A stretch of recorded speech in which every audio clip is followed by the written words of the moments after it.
All right. Hey, everyone. We have checked in advance that we don't all sound like robots.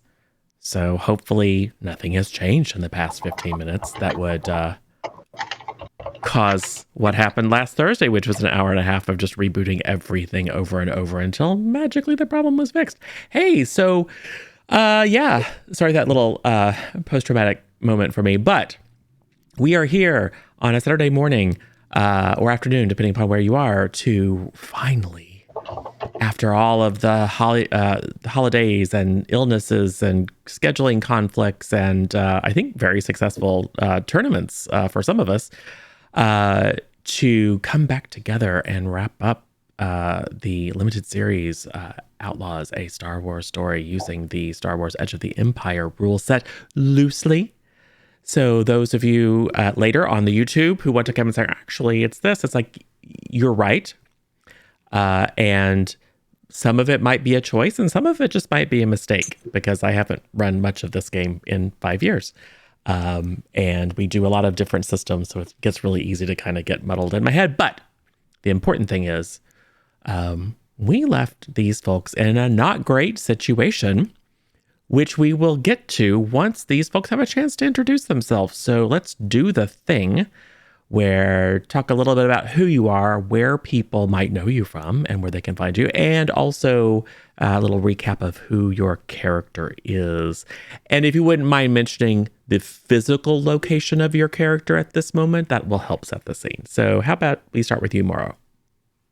Hello, I am Morrowind in my sales. I am a streamer again. I stream video games over on twitch.tv/Morrowind in my sales. It's been linked in the past. Next Tuesday, I'll be actually streaming here. I think we're doing Labyrinth maybe next Tuesday? Maybe? Close Yes. B. Okay. Hopefully. But you can catch some Morrowind gameplay or Elder Scrolls speedruns, all kinds of fun stuff. It's a chill place to hang out and just put me on lurk and just go about your day. It's what people usually do. But come hang out. It's a very chill, relaxed time where I curse and make stupid voices a lot. I am playing Duke Nor, or Duke for short. He's Bith, but he's exiled nobility. So he's down for a good time. He doesn't really. He tries to be a pacifist as much as he can. And he's just obsessed with tech, so that's why he's in with this outlaw group. He was standing next to the speeder bike that had our credits on it with Mecca, where we opened up the bag, and there is a detonator in it. A big old splody bomb. And so Duke is just kind of looking into a bag, hoping for credits, but anticipating a bomb and then seeing a bomb.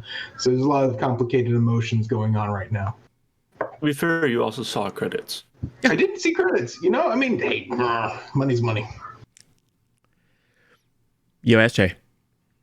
SJ Sidekick. I'm SJ Sidekick everywhere. I don't stream, but I'm here a lot. So here today for Star Wars. Tomorrow we have Masks, and Thursday Avatar. My character is Mecha. She's a gank, obsessed with modifying herself with cybernetics, and she's very reluctantly joined this group because she has lost her gank pack after being captured previously, and right now she is with Duke Row staring at a thermal detonator with their name on it. Yep. Yo, go Van. All right, GoVan88 on Twitch and Twitter, just GoVan on Instagram. I'm gonna start streaming at least once a week, hopefully coming soon, depending on how work goes. I am Kina Talitha or KT. I am kind of standing kind of close to them as, you know, they're going through the bag, but I was more so looking at the speeder bike because I wanted to see like what's going on with that kind of thing. So I'm on the other side of the bike from them. Yes. James. And I am James. I stream here on Twitch, and I'm also make myself pretty available in all kinds of different chats, such as this one, Justice's chat, Morrow's chat, pretty much anybody you can recognize from the C Plus content crew. I'm usually hanging out with them while they're streaming. And I stream myself. Today, or at least during this campaign, I play the character Dregs, who is a Doug smuggler. So thanks to Boba, but less salty, just as stinky. And currently he's in the cargo bay of the Pale Lady, which is a Millennium Falcon resembling ship. And we're in a very sticky and hot situation. Not a good combo. And I am Duck. I also stream on Twitch every Wednesday night, usually, at least when I'm not actually sick with the plague. I am playing Patcher, a droid, heavily modified 2-1B surgical droid. And he's currently in the cockpit of the Desperado, a newer ship that we recently scavenged. Legally Scavenged. Yep. Excellent. Legally. Well, sort of. Cool. So yes. No, the owners were well, I wasn't going to say dead. I was going to say We didn't kill them technically. they didn't need it anymore. They were ripped into tiny bloody pieces. So there's that. Environmentally friendly. And they were probably also not necessarily great people, but you don't know. We recycle. Yeah. And at least one of you was almost recycled. But so we have a a la Mandalorian or Book of Boba Fett, we have an establishing shot with the vaguely Western music of like the last few moments of the last episode where your super duper shady employer Rana showed up and said, "Yeah, it's awesome. I'll take the thing from you. And yeah, we told you to have a soup bike. It's great. Here's your cash. Bye. Hey, do we get a bonus?" It's like, there's a bonus. And then they, fly off into the sunset. And then, you hear the three of you that are out there look into the saddlebags of this swoop bike they left you and see the beep, beep, beep of this small orb, recognizing it immediately as a thermal detonator. Then we have the Rogue: A Star Wars Story opening credits and a last time on, or the story so far montage. So as the historian of the team, SJ, why don't you give us a little bit of a backstory, and anyone else can jump in with any details or clarifications as we go along.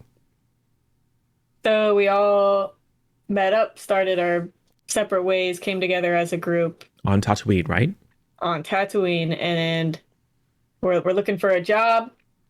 Kina, KT has an idea of a job, already has a lead, so we go and find Rana, who is, we know a little bit about, not the kind of person you say no to, offers us a job.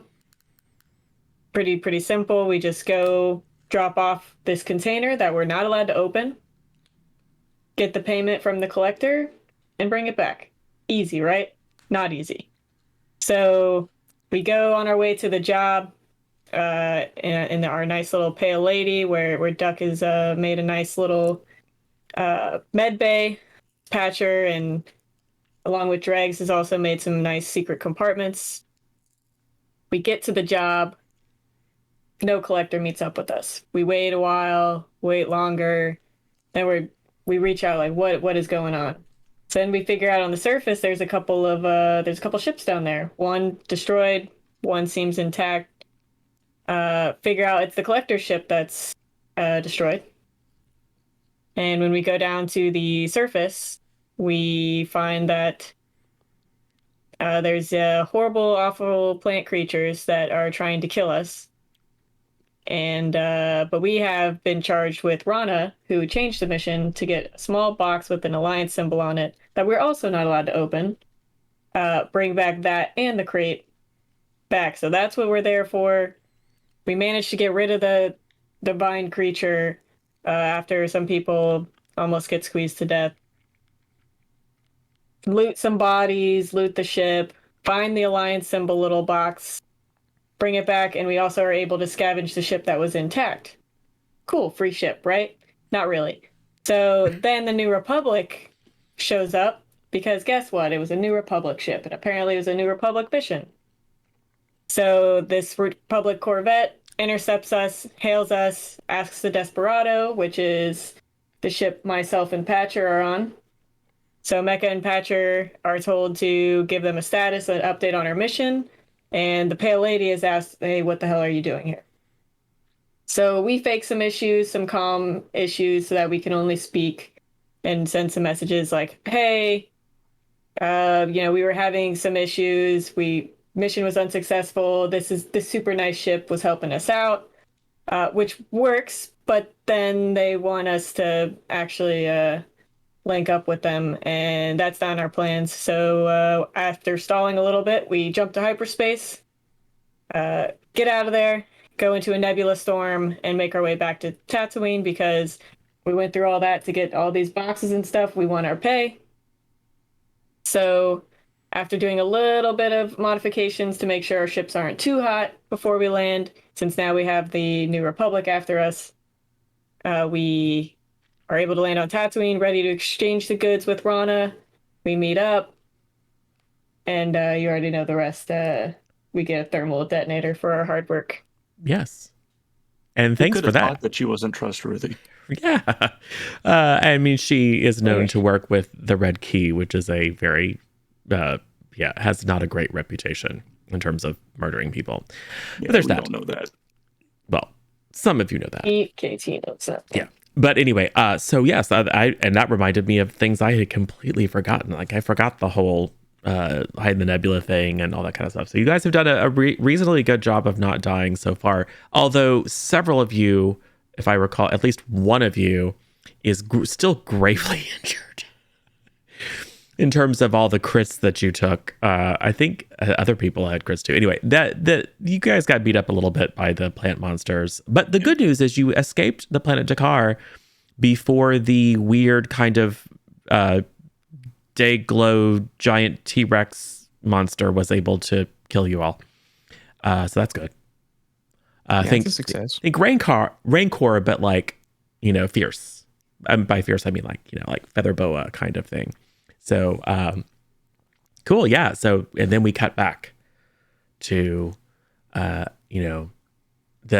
very now typical weird spider creature, like walking up the side of the dunes and then something coming out of the dunes to eat it. And then the camera pans back down to you guys looking around going, oops. So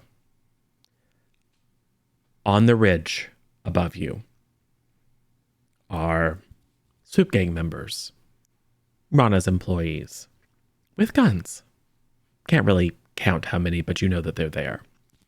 Here in kind of the middle of this, flat area is 3 of your friends, plus a satchel full of credits, plus a swoop bike, plus a bonus bomb. Then back on the far side, you have your 2 ships, one of which, at least, is being powered up as we speak. So I think we ended up with Patcher powering up with the intent of making of just leaving. And maybe also knowing things weren't going to go well. Yeah. So just making sure. What you guys going to do? Cash in. Throttle that swooper bike so it zooms away from us. Mm-hmm. That is towards the gang. I mean, in a direction away from us, which would hopefully be away from the ship, us, and the gang, and towards, the gang. I don't know if it would make it that far before exploding, but I mean, you could throttle it directly into the landing bay or the loading bay of the Pale Lady, because that's currently open. Yeah, about that. No, don't do that. Probably not. No. Probably not. Cool. So, who is going to do that and how?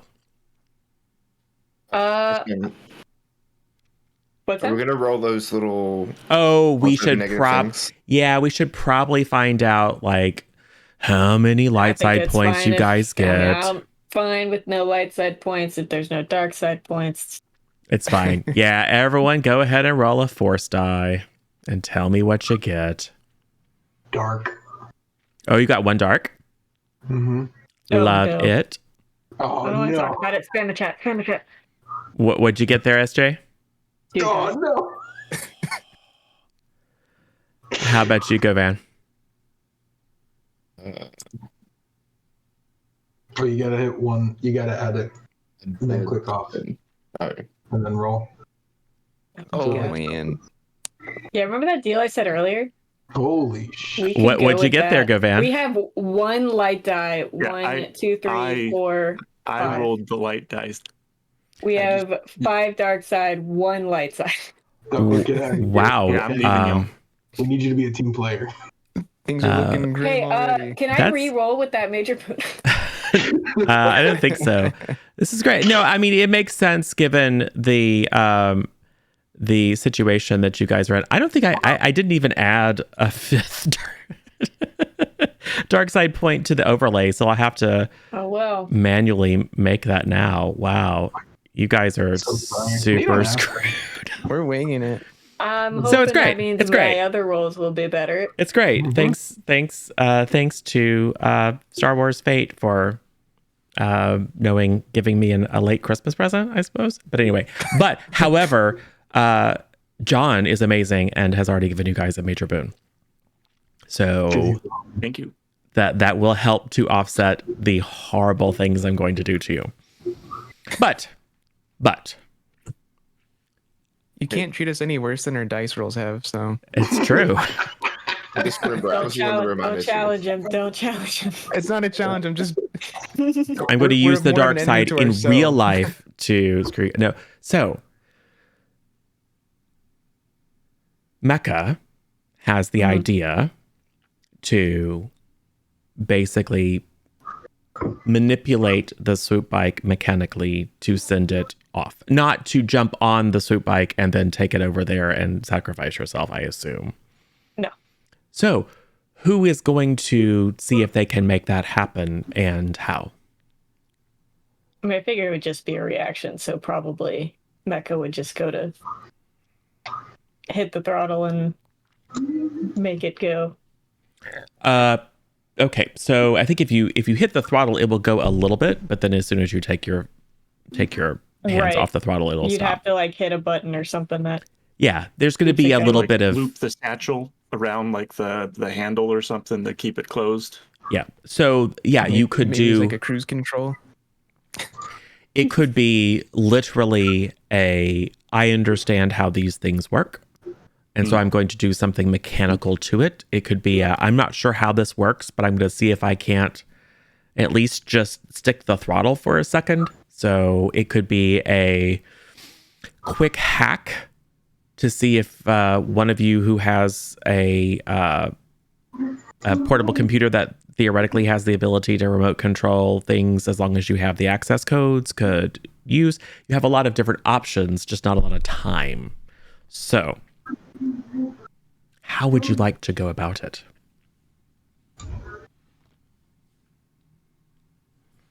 Some of these things are How easier than far, others. Theoretically, could I chuck this thing if it was on like neutral that I could just like, I mean, we could see based on the roll. with pure strength? Yeah. Oh, well, I mean, I think you could like basically put it in neutral and then shove it and then run. That's another option too. Mm.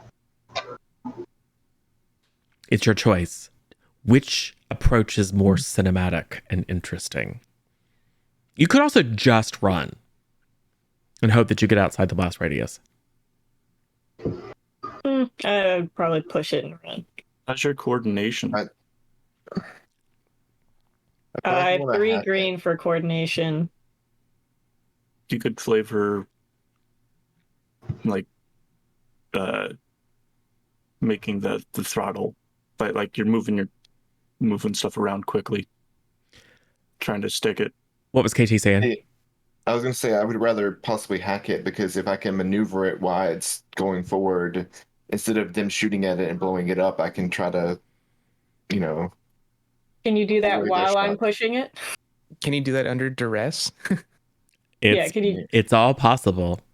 if you're able to do it as I'm pushing it and you can't do it, then at least we have some distance. Okay. Cool. And what about Duke? I was trying to see. Basically, I have mechanics and perception. So I was just gonna see if I could use my super perception to quickly spot where they're at and like kind of push, because I assume I'm standing by the bag and Mecca's up by the front trying to get the thrall going. So if I can use my perception to quickly look around and like nudge the back of the speeder so it's angled properly. Yeah.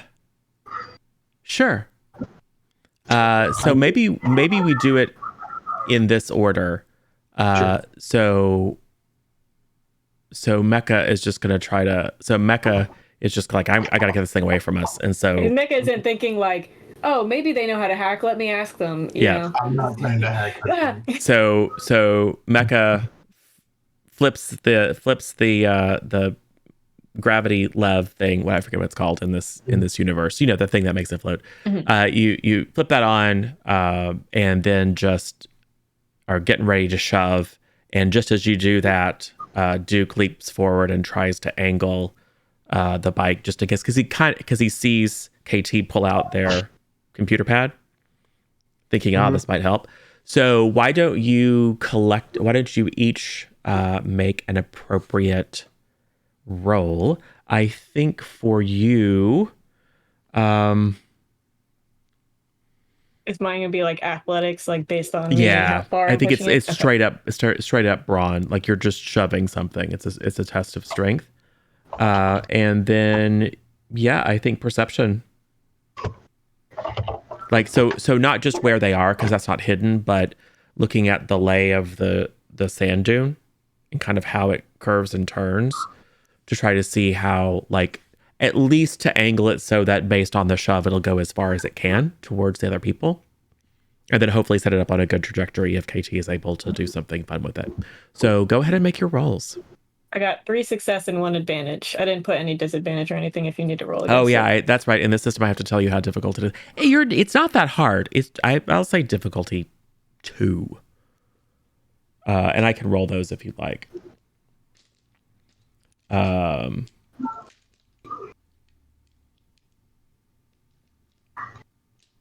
You know what? No, I'll do that later. Oh god. I'm adding a setback because you're acting under pressure. Don't have a lot of time. However, I got 2 fails and 3 threats. So you succeed with 3 successes, right? Mhm. But do you take any strain as a result? I forgot how many advantages you said you had. I only had 1 advantage. Okay, so you take 2 strain, which makes sense. Okay. But you succeed. You hop up, flip the switch, and then just push. It's a little tough on the places where your mechanical parts join with your organic parts. You're going to be a little sore as a result.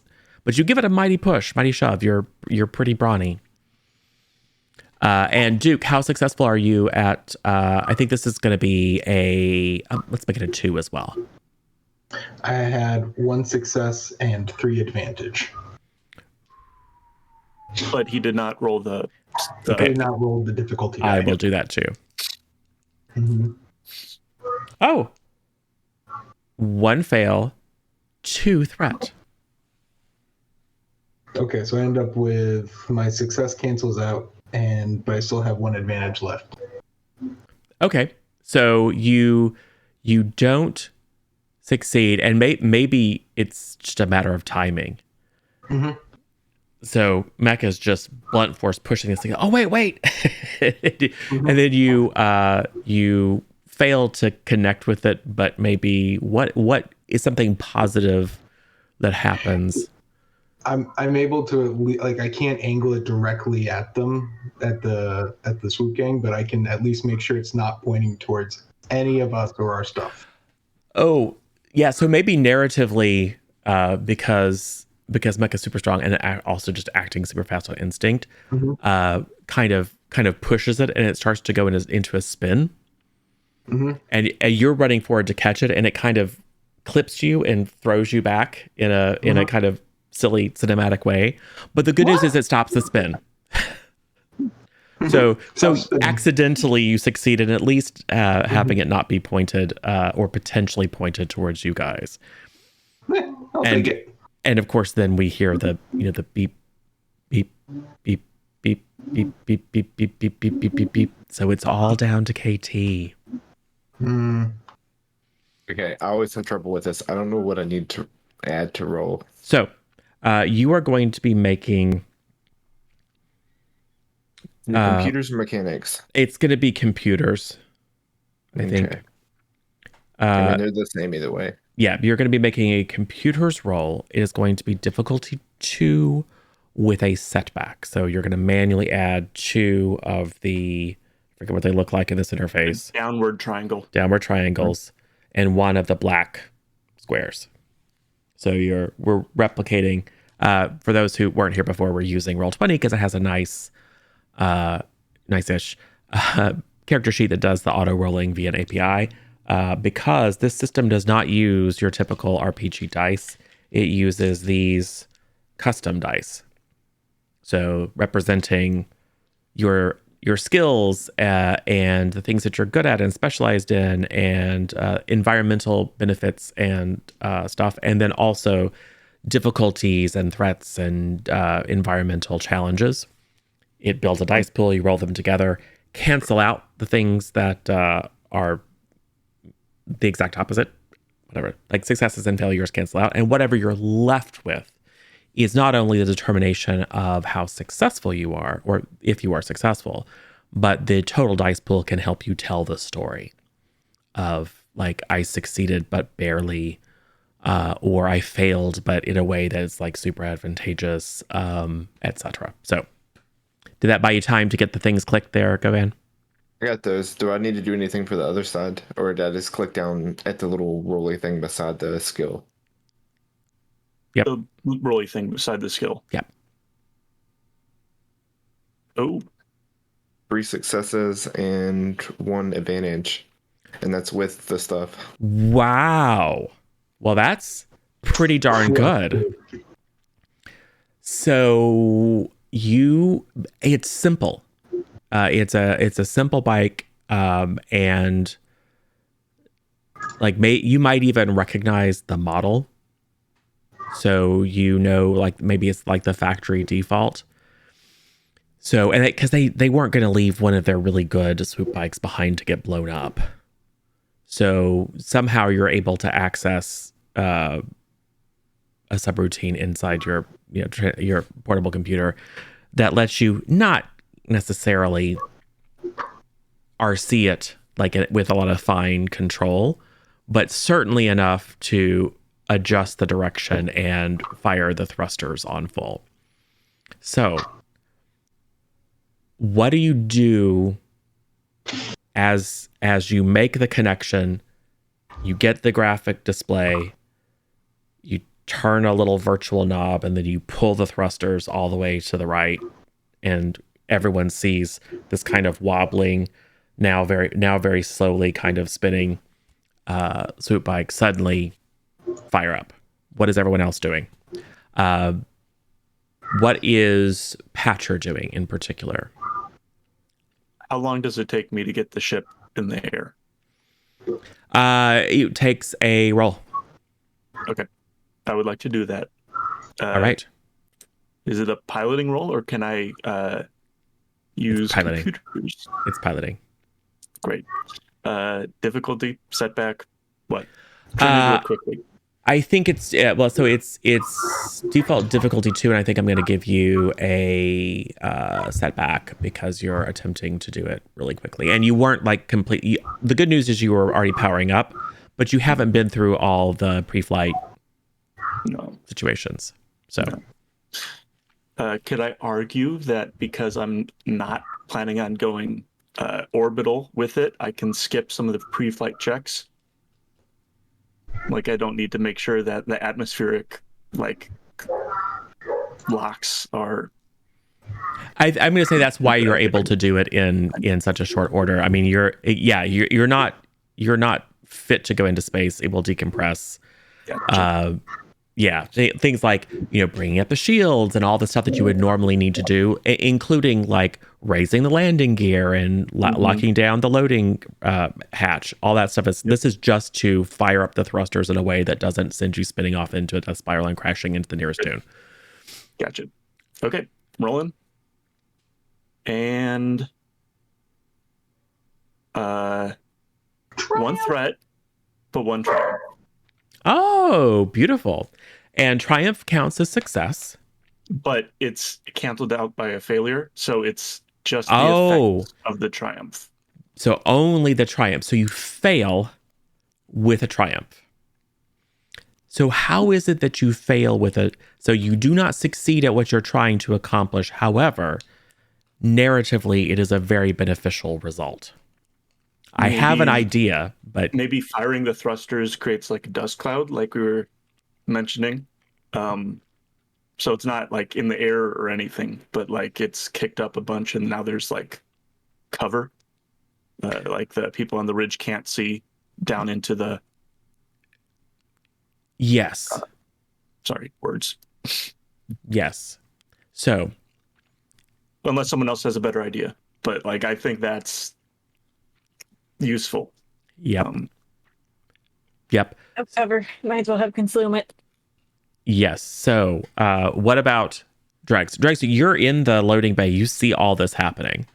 Also, one threat. So I'm just going to mark as stress. Yeah. Right? Yeah. Well, I have resolve, so I don't. Oh. I can subtract one stress every time I suffer stress on. Sorry, brain is still sick, so having trouble with wording. But yeah. I think it's every time you're forced to suffer either stress or strain, I forget, as a result of a failure, you can reduce it by 1. Yeah, exactly. Cool. So net 0. Lovely. So Dregs, you see, and you've got open comms, so you probably hear, oh crap, roll detonator. Yeah, just hear a lot of people like freaking out. Suddenly chaos, and you see or at least hear the ship next to yours, suddenly the thrusters power up. So what are you doing?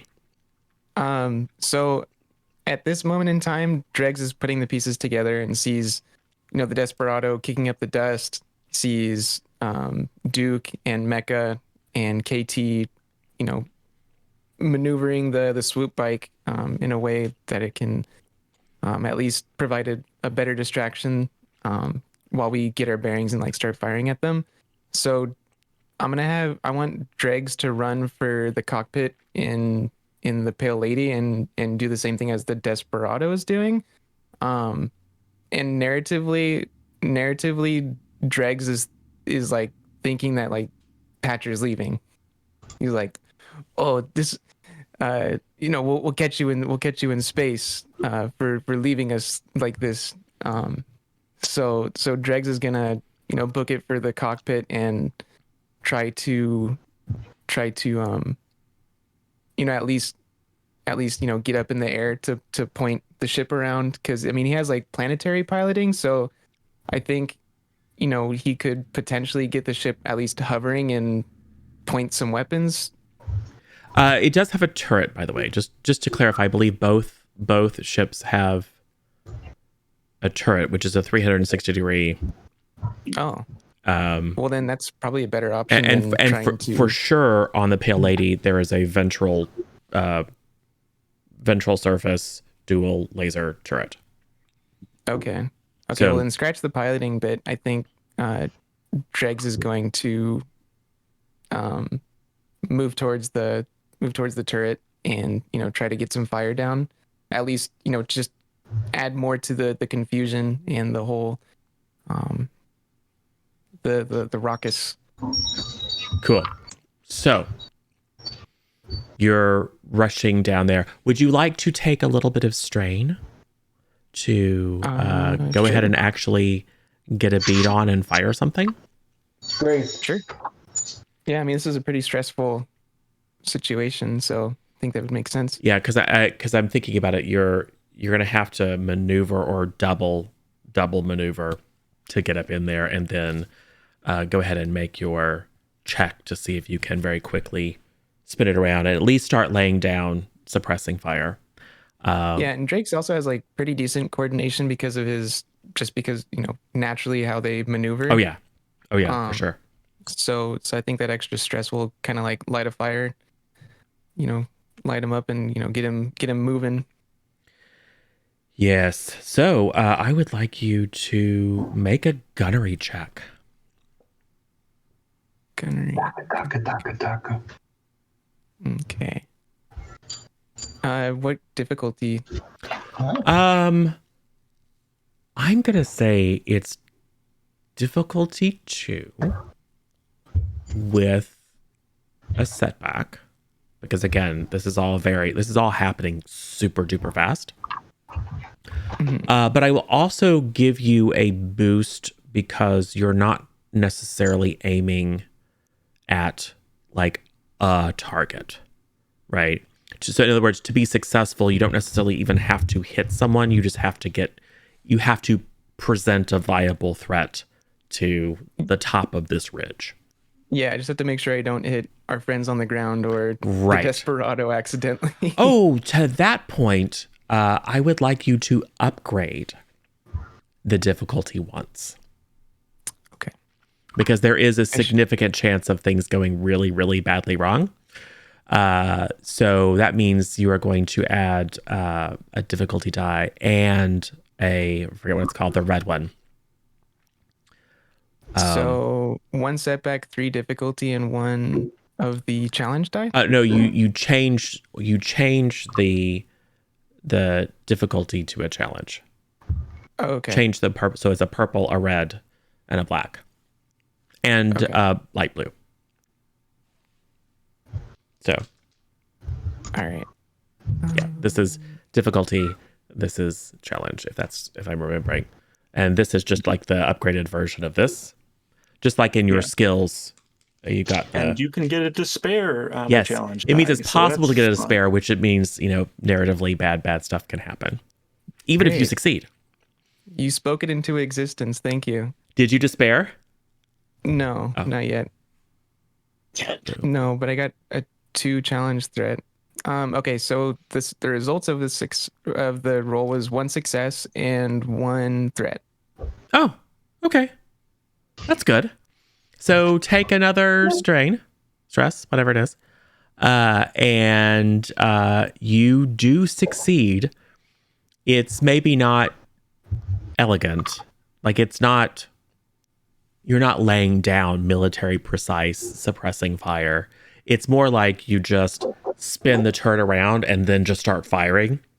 So, so the camera pulls back and the remind me the name of the pirate ship, the Desperado.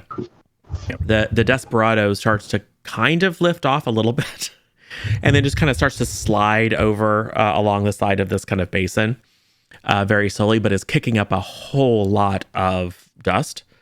So as you guys are just hitting the button to fire this thing off, this massive wash of dust blows behind you. As you turn to look and see one of your ships very inexpertly trying to take off.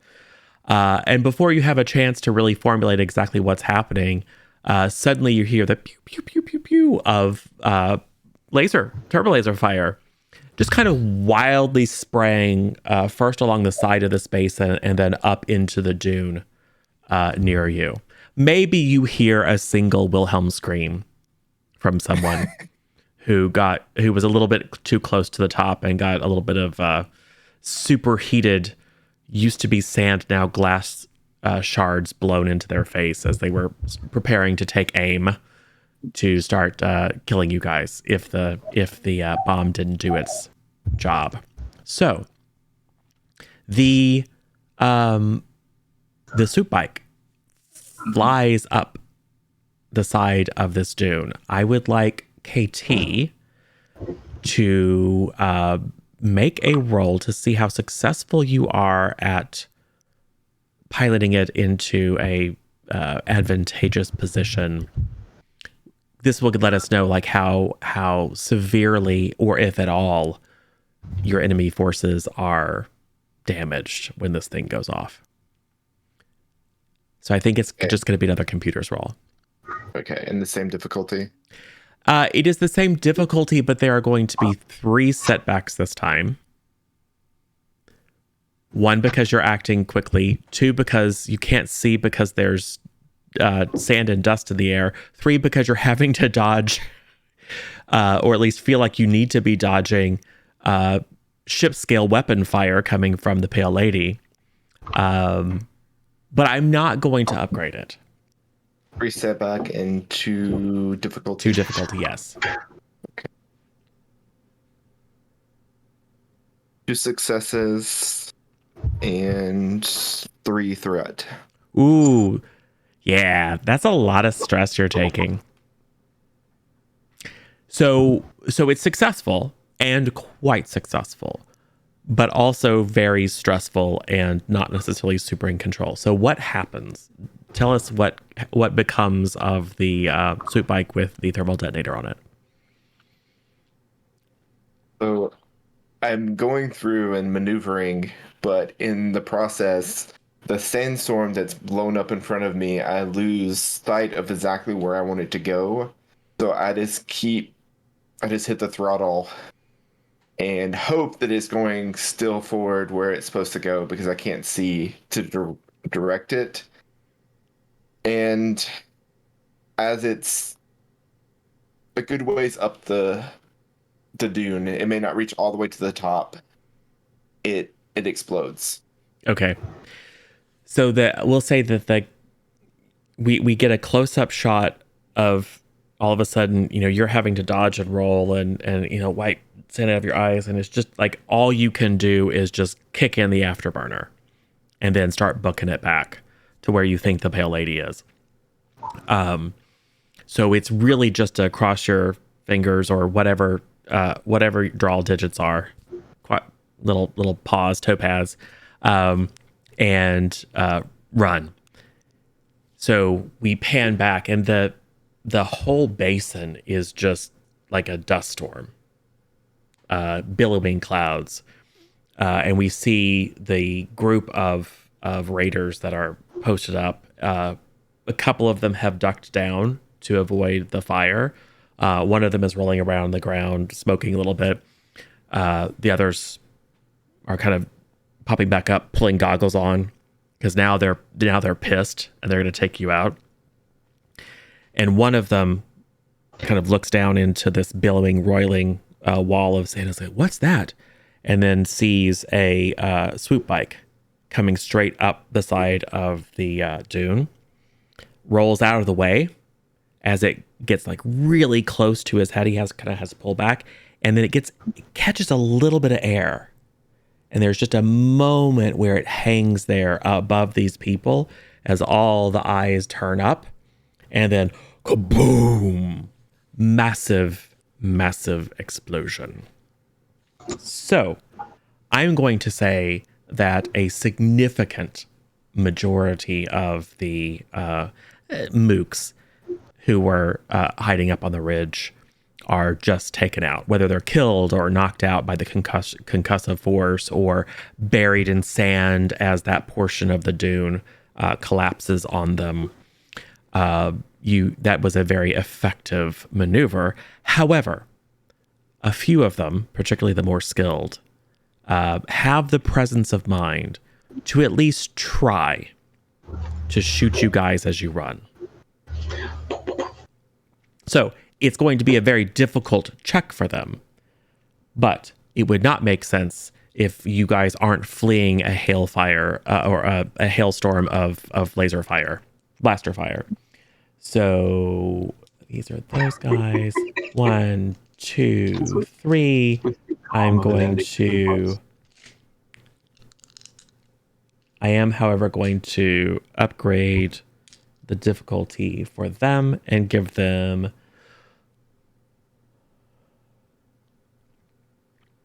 actually I'm going to increase and upgrade the difficulty and give them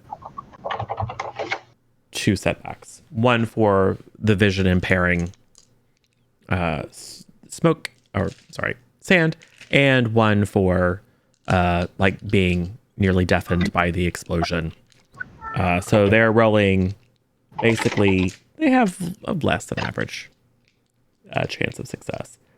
And I'm just going to roll once for each of the fling people to see if you guys get a little bit of a blaster fire. So first on Duke, because we've been beating up on Duke a lot. Oh, no. Let's just keep it going.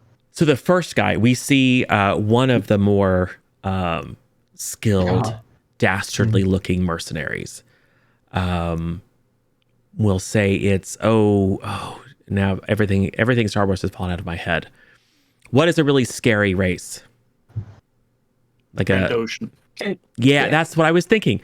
So this really nasty looking scarred Trandoshan with like piecemeal armor, but a really, really huge sniper rifle. Very expensive looking. Just like doesn't seem to be phased at all by all this nonsense. Just like taking a bead on Duke's back, and has like the goggles and stuff. So he's got a clear line of sight on you. No. Didn't pay attention, however, to the damage that his sniper rifle had taken, because that is 1 success, Yeah. 4 advantage, 4 fails, and a despair. So The he explosion like bend the barrel back at him, and so he shoots. And it's like no, I'm gonna say it literally it blows up in his face. It doesn't kill him. Like curl at the end. Yeah, it does.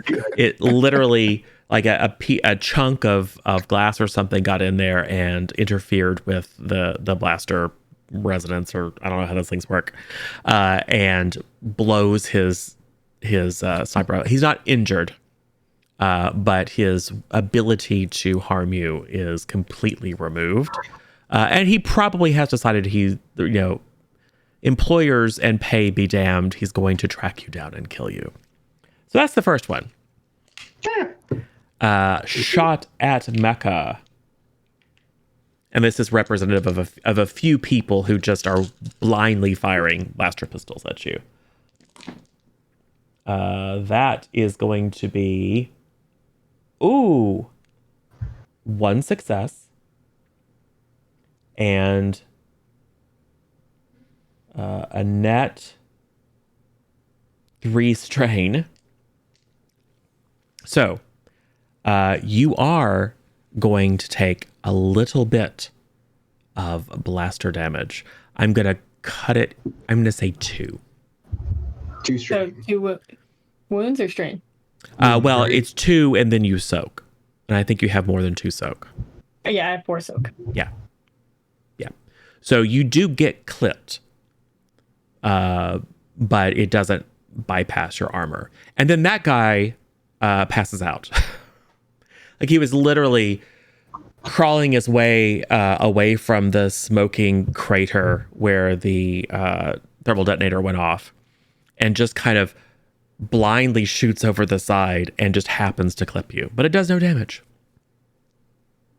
But it still has a cinematic and narrative impact because they're still firing. And then KT. See if I can get a triumph on this one. No triumph.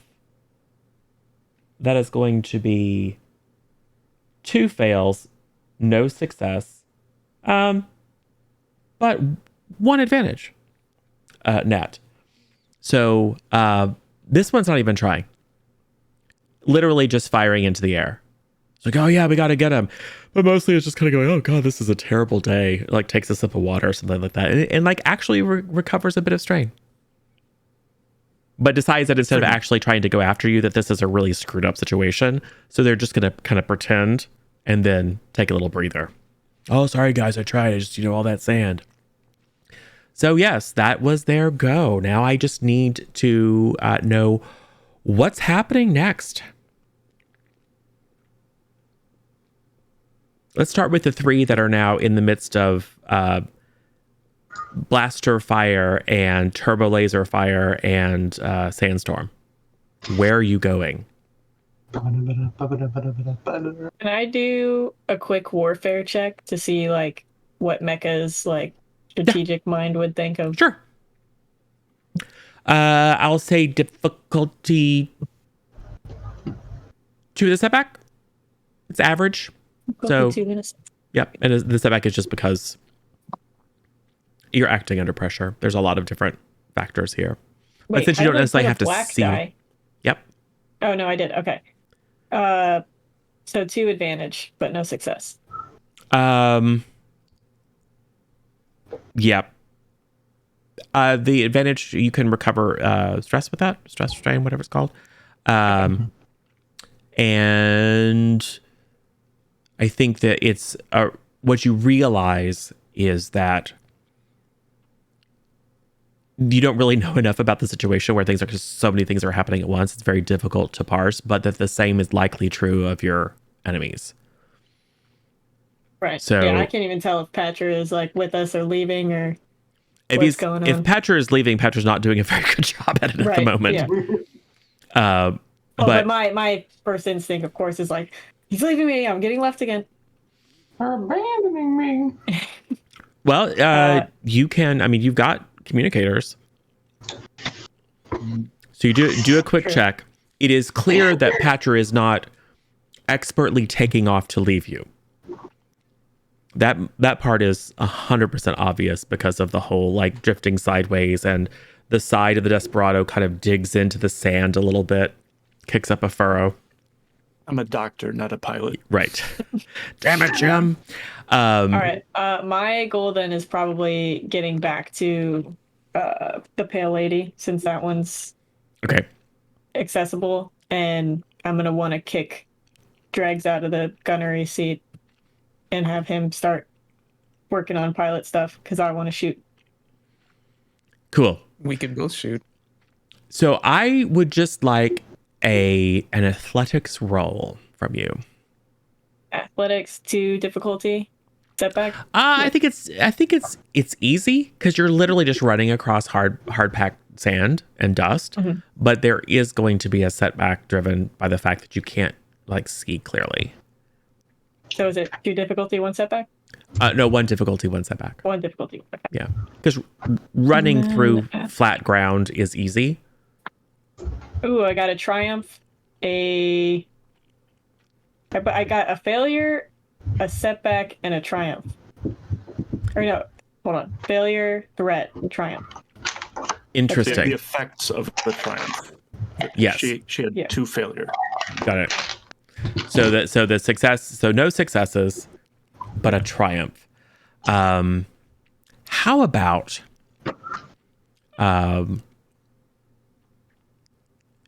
what if you start running off toward the Pale Lady, but the listing Desperado kind of swings into the way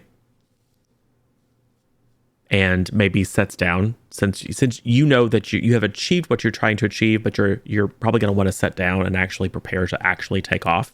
It's going to take another check. So that gives you the option of getting on either ship is the triumph. Okay. So yeah, then I would probably end up changing my mind to go to Patcher's ship. But in that moment, I wouldn't make it there because I don't have a success. Yeah. But the narrative shifts such that you're able to, and it's probably good to have multiple people on the ships just in case help is needed. Yeah. Cool. And you really wanted to not be left behind, so it's narratively important that your buddy Patcher doesn't leave you behind, even if you don't really achieve your goal. So yes, you hear Patcher over as you kind of swing, you see a very familiar gank figure kind of approaching out of the storm, waving at you, and then you hear a crackling voice over the comm. Set it down, let me in. Setting down is easy. You just stop trying to take off. Since the landing gear are already down and digging furrows in the sand. Yeah. Cool. Yeah. What is KT doing?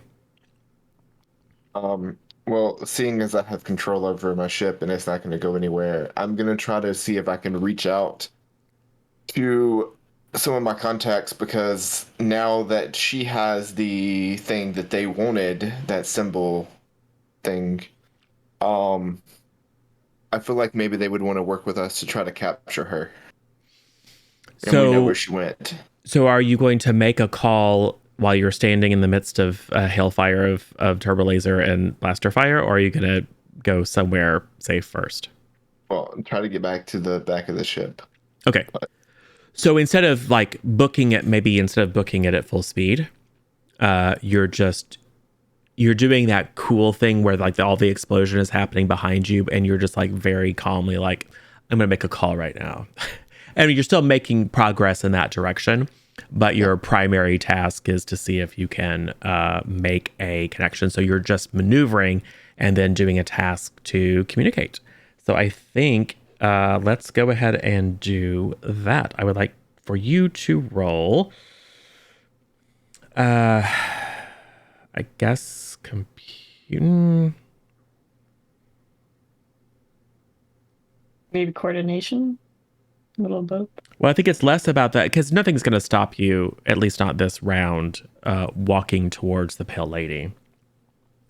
I'm thinking it might be streetwise to kind of like, who's the right person to get in touch with at this moment?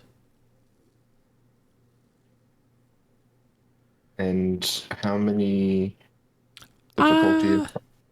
Well, you tell me how.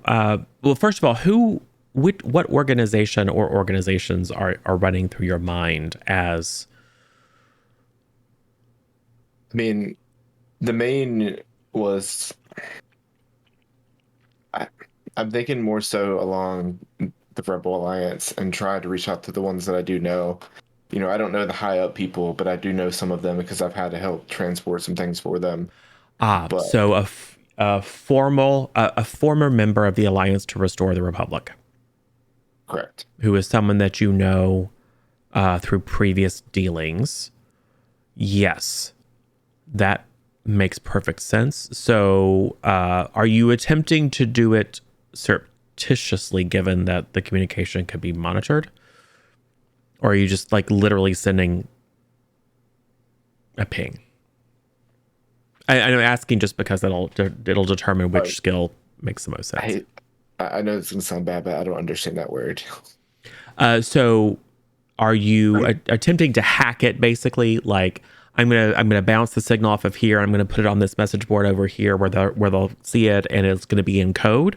Or are you literally just saying, I've got their digits and I'm gonna send a message and say, hey buddy, we're being fired on by people, can we come see you?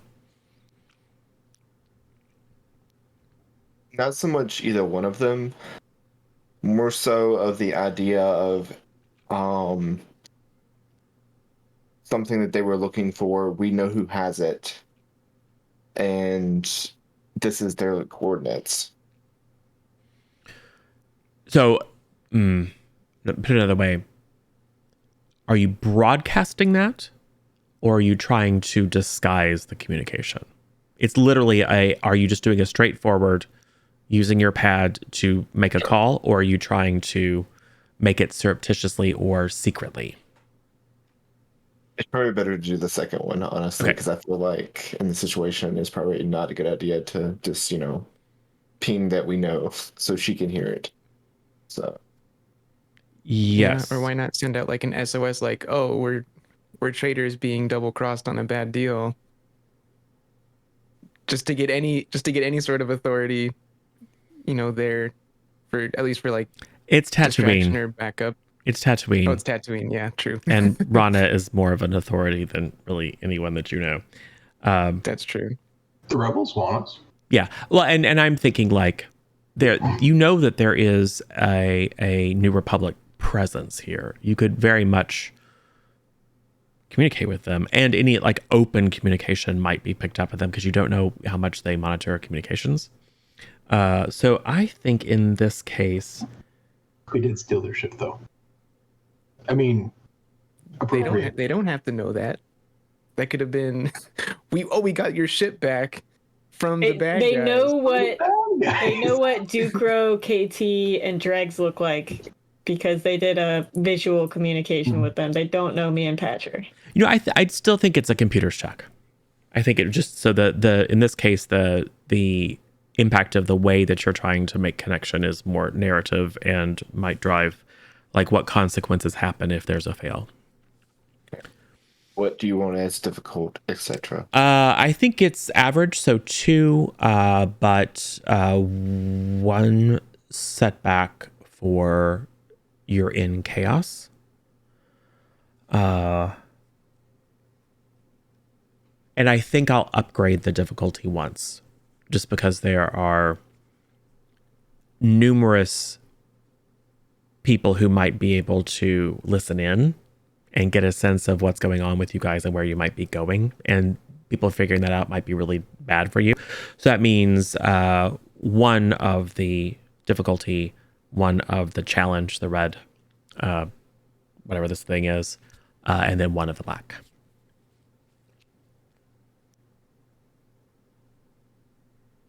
Because like computers, correct? Yeah, and computers. Because like, oh, I accidentally got on a New Republic channel and communicated directly with her. Use a major boon. Yeah. Oh, what happened?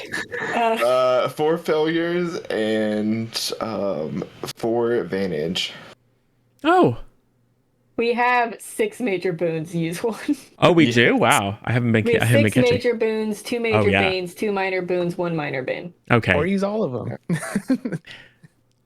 It's your choice. I mean, I could make that work because it's not a tragedy. Don't let him. Go, man. It could be super silly. I would've used a major boon. 6 of them. Oh, want to use a major boon to reroll? Yeah. Okay. One man's tragedy is another man's comedy. It'd be funny if it was just worse. And if you would like to, I will say stacking major boons of spirit, but if you would like to use one of the minor boons to add an advantage. Okay, I just rolled again. And I got 1 success, and that's what it rolled out as. Yeah. Okay.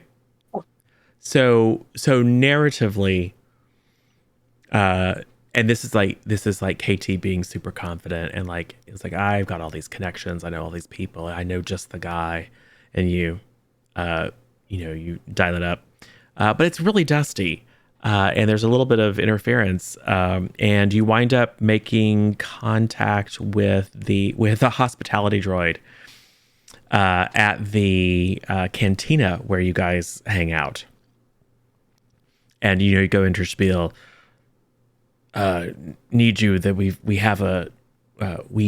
had recovered an artifact or a package that had Alliance markings, and now it's in the hands of an agent of the Red Key, and we need to talk to you because you might have the resources to help us out.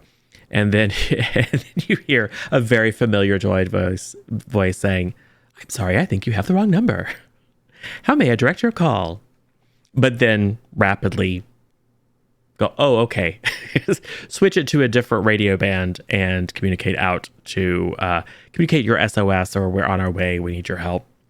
Be ready for us, to the appropriate individual. And in that time are able to walk your way up the ramp into the Pale Lady. What about Duke? Are you gonna post up and return fire? No, I'm going to seek refuge. Okay, where are you going? I'm trying to head back towards one of the ships, the one that's closest to the ground, so I can try and scamper on. Yeah, possible. the loading ramp for the Pale Lady is currently I down. was gonna say. Yeah. Pale So Lady is still are on the ground. you slowly walking like a maneuver, or are you literally fleeing for your life? Oh, I'm fleeing for my life. You kidding me? This ain't what I like. This is not my bag. I'm not Okay. a combat person. That is going to make me an easy athletics with a setback. Okay. Let me pull. Nope, I didn't want to do that. Mostly because I want to see you eat dirt. Because it'd be funny. Thanks, buddy. There we go. Just for you, he's gonna grab a fistful and just. Did it roll and then It completely canceled out, so you got nothing. I got nothing. No success, no failure. Huh. 1 success, 1 failure. That canceled Nothing. out. Yeah. Neutral. So You don't succeed. you don't succeed. So I I'm don't just fail. gonna say Duke starts like squealing a little bit, and I then was just gonna go with go ahead. I make it, but I'm successful in being back there. But on the downside, I get a tear because I stumble a little bit and I tear my really fancy dress. Well, So- see, you don't though. I'm gonna say that You're wearing a dress? because you Oh, it's like weird nobility garb dress thing. Yeah, it's a dress. because it's not like it's as a mix of success with a negative consequence. It's just like you don't like a bunch of stuff happens, but the end result is no progress. I'm gonna say that you just like and then start running, but you're disoriented and you're literally just running around in circles. Mhm. Like you make Yeah, there's alright. 2 ships and there's still a bunch of like they're just shapes, and you see your friends kind of run off in 2 different directions, and so you start to follow one and then you start to follow the other, and the end result is you circle back around just as the dust settles. It's like a Jar Jar sequence in the Phantom Menace. Yes. I'm the driver of the group. Great. No, Yes. no, I get it. Yeah, no. I mean, there are several Jar Jars in this group, but that's okay. Know your role. Know your role. I know. So- I know what I play. Patcher, Mm, do you stop trying to take off?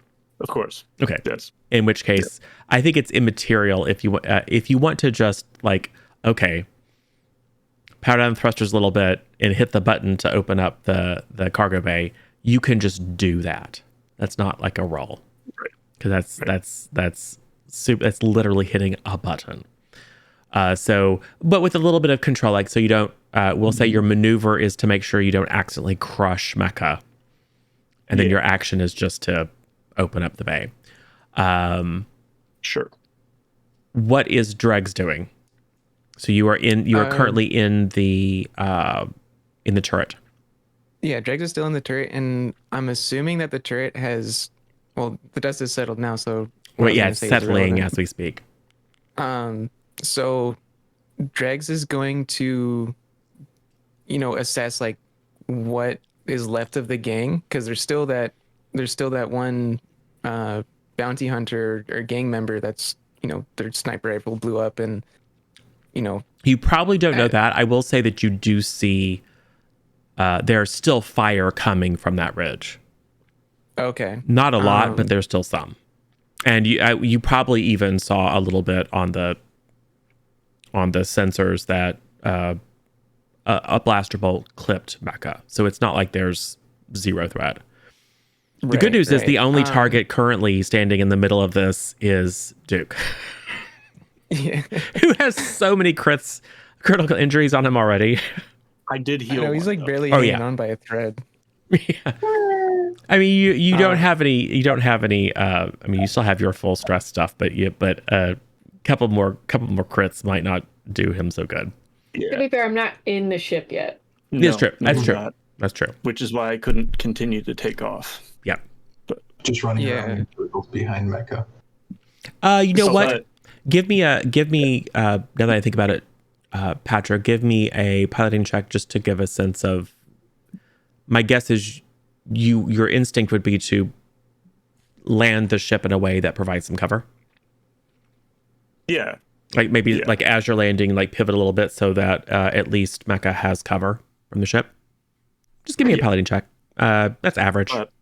Also, can I activate my infra binoculars so I can see through the dust storm? Yeah, a as little bit a better? miner. Yeah. What you said difficulty Average, so 2.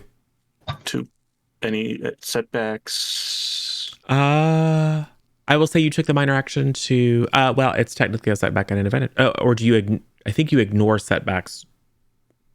I think the infravision thing allows you to ignore setbacks. That would make it more difficult for you to see.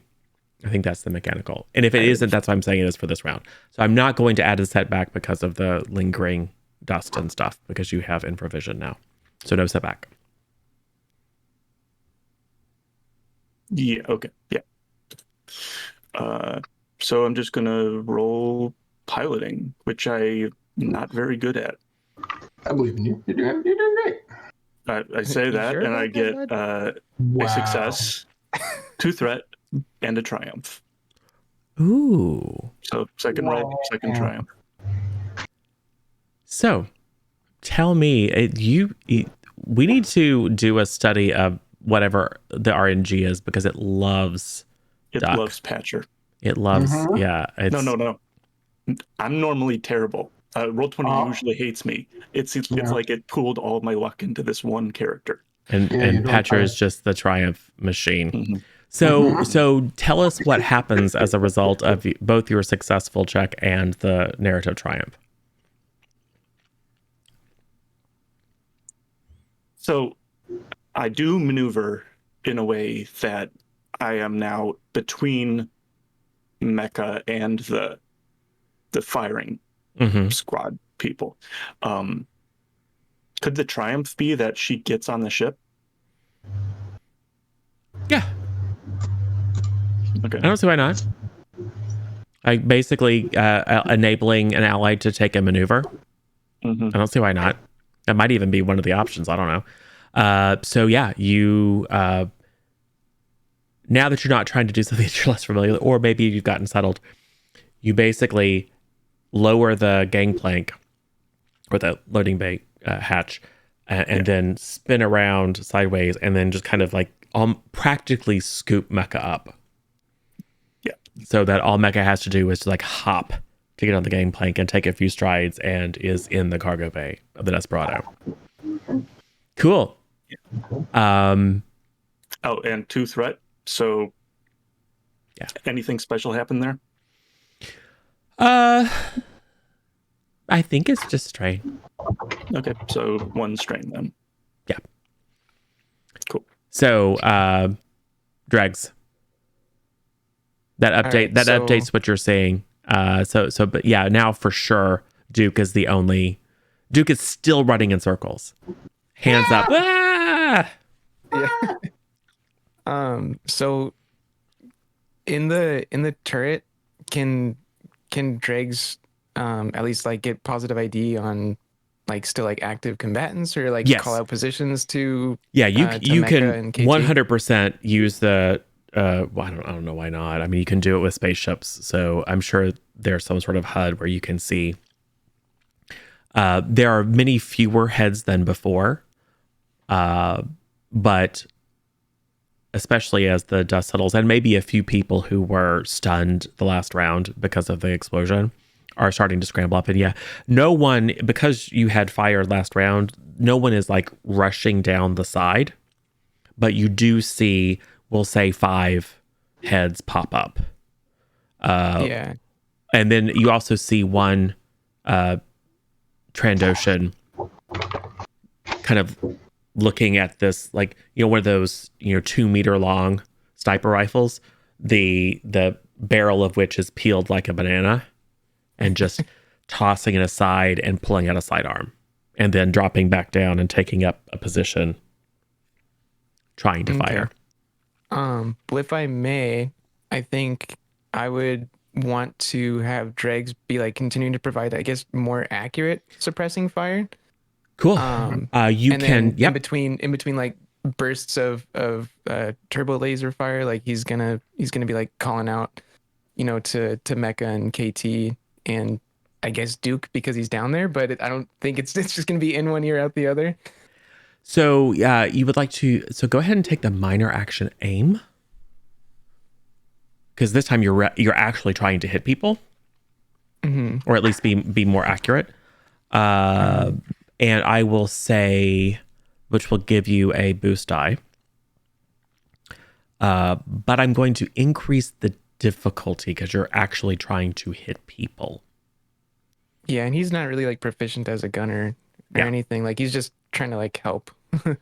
So it's going to be hard, but you get a boost die. Okay. And because the sandstorm has settled enough, and they're up relatively high, I'm not going to add.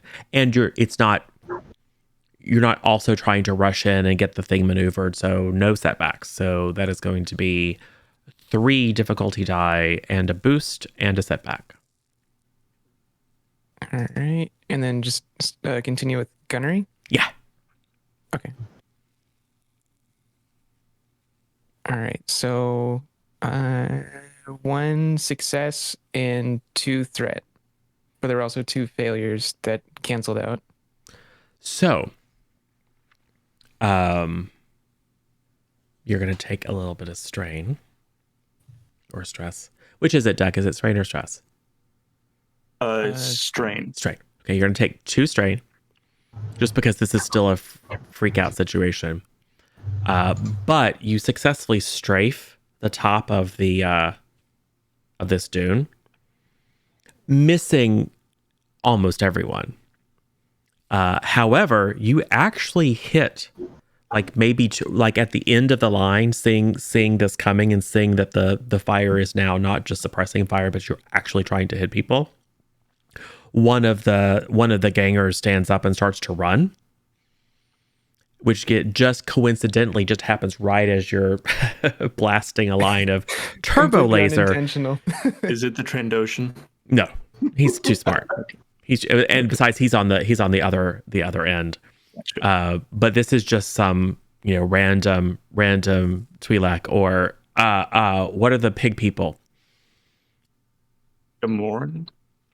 Gamorrean, yes. Gamorrean. One of the folks is a Gamorrean and does what Gamorreans do and like stand up and squeal and start waddling away. But goes sideways instead of back down the ridge and is, well, I mean, it's a ship scale weapon. Aiken for everyone. Against an individual. Yeah. So we'll just say it is a, the 4 or 5 gangers that are near him look like they've been in the Tomatina all of a sudden. So just like massive splash of green skin and rubbery bits and pieces, and then just red. It's a John Carpenter movie. Yeah. Not atomized, but literally blown to bits. Nice. And there probably is a little bit of a whiff of bacon, but so well done. All right. Did during doing that, did that? Oh, that was just for shooting. Does Dregs need to do anything more for the information aspect of it? No, that's just narrative. You're to yeah. Okay. I think you can literally just open comms and say, oh, there's the other ridge, and call out positions, and then it's like there's 6. Oh no, 5. Sploosh. Okay. And it's like gross. Yeah. All right, fair. Yes. And it's open comms to all of you guys, because I think previously you had set your comms to the same channel, so anyone who has open comms can hear you. All right. So, Mecca, you have just, as part of the previous round, done a little athletic hop a skip, and you are now in the cargo bay of the Desperado. What do you do? I'm going for the gun. Okay. You hear over the speakers, I could use your help piloting. Fire superiority is always first. You can fire the weapons from the cockpit. Oh, can I? Can I fire the weapons? You can certainly fire the forward-facing weapons. Not as fun as the turret, but fine. You have 3 die. I only have the 1. So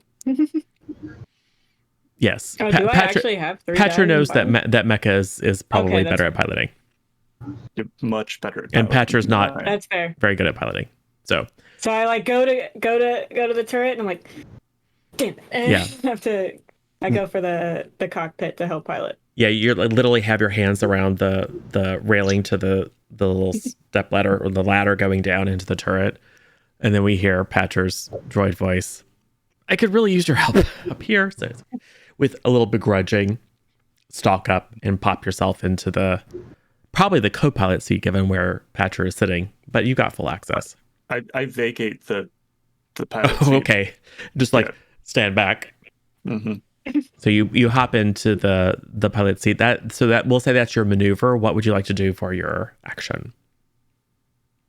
I assume he's wanting us to get airborne. Please.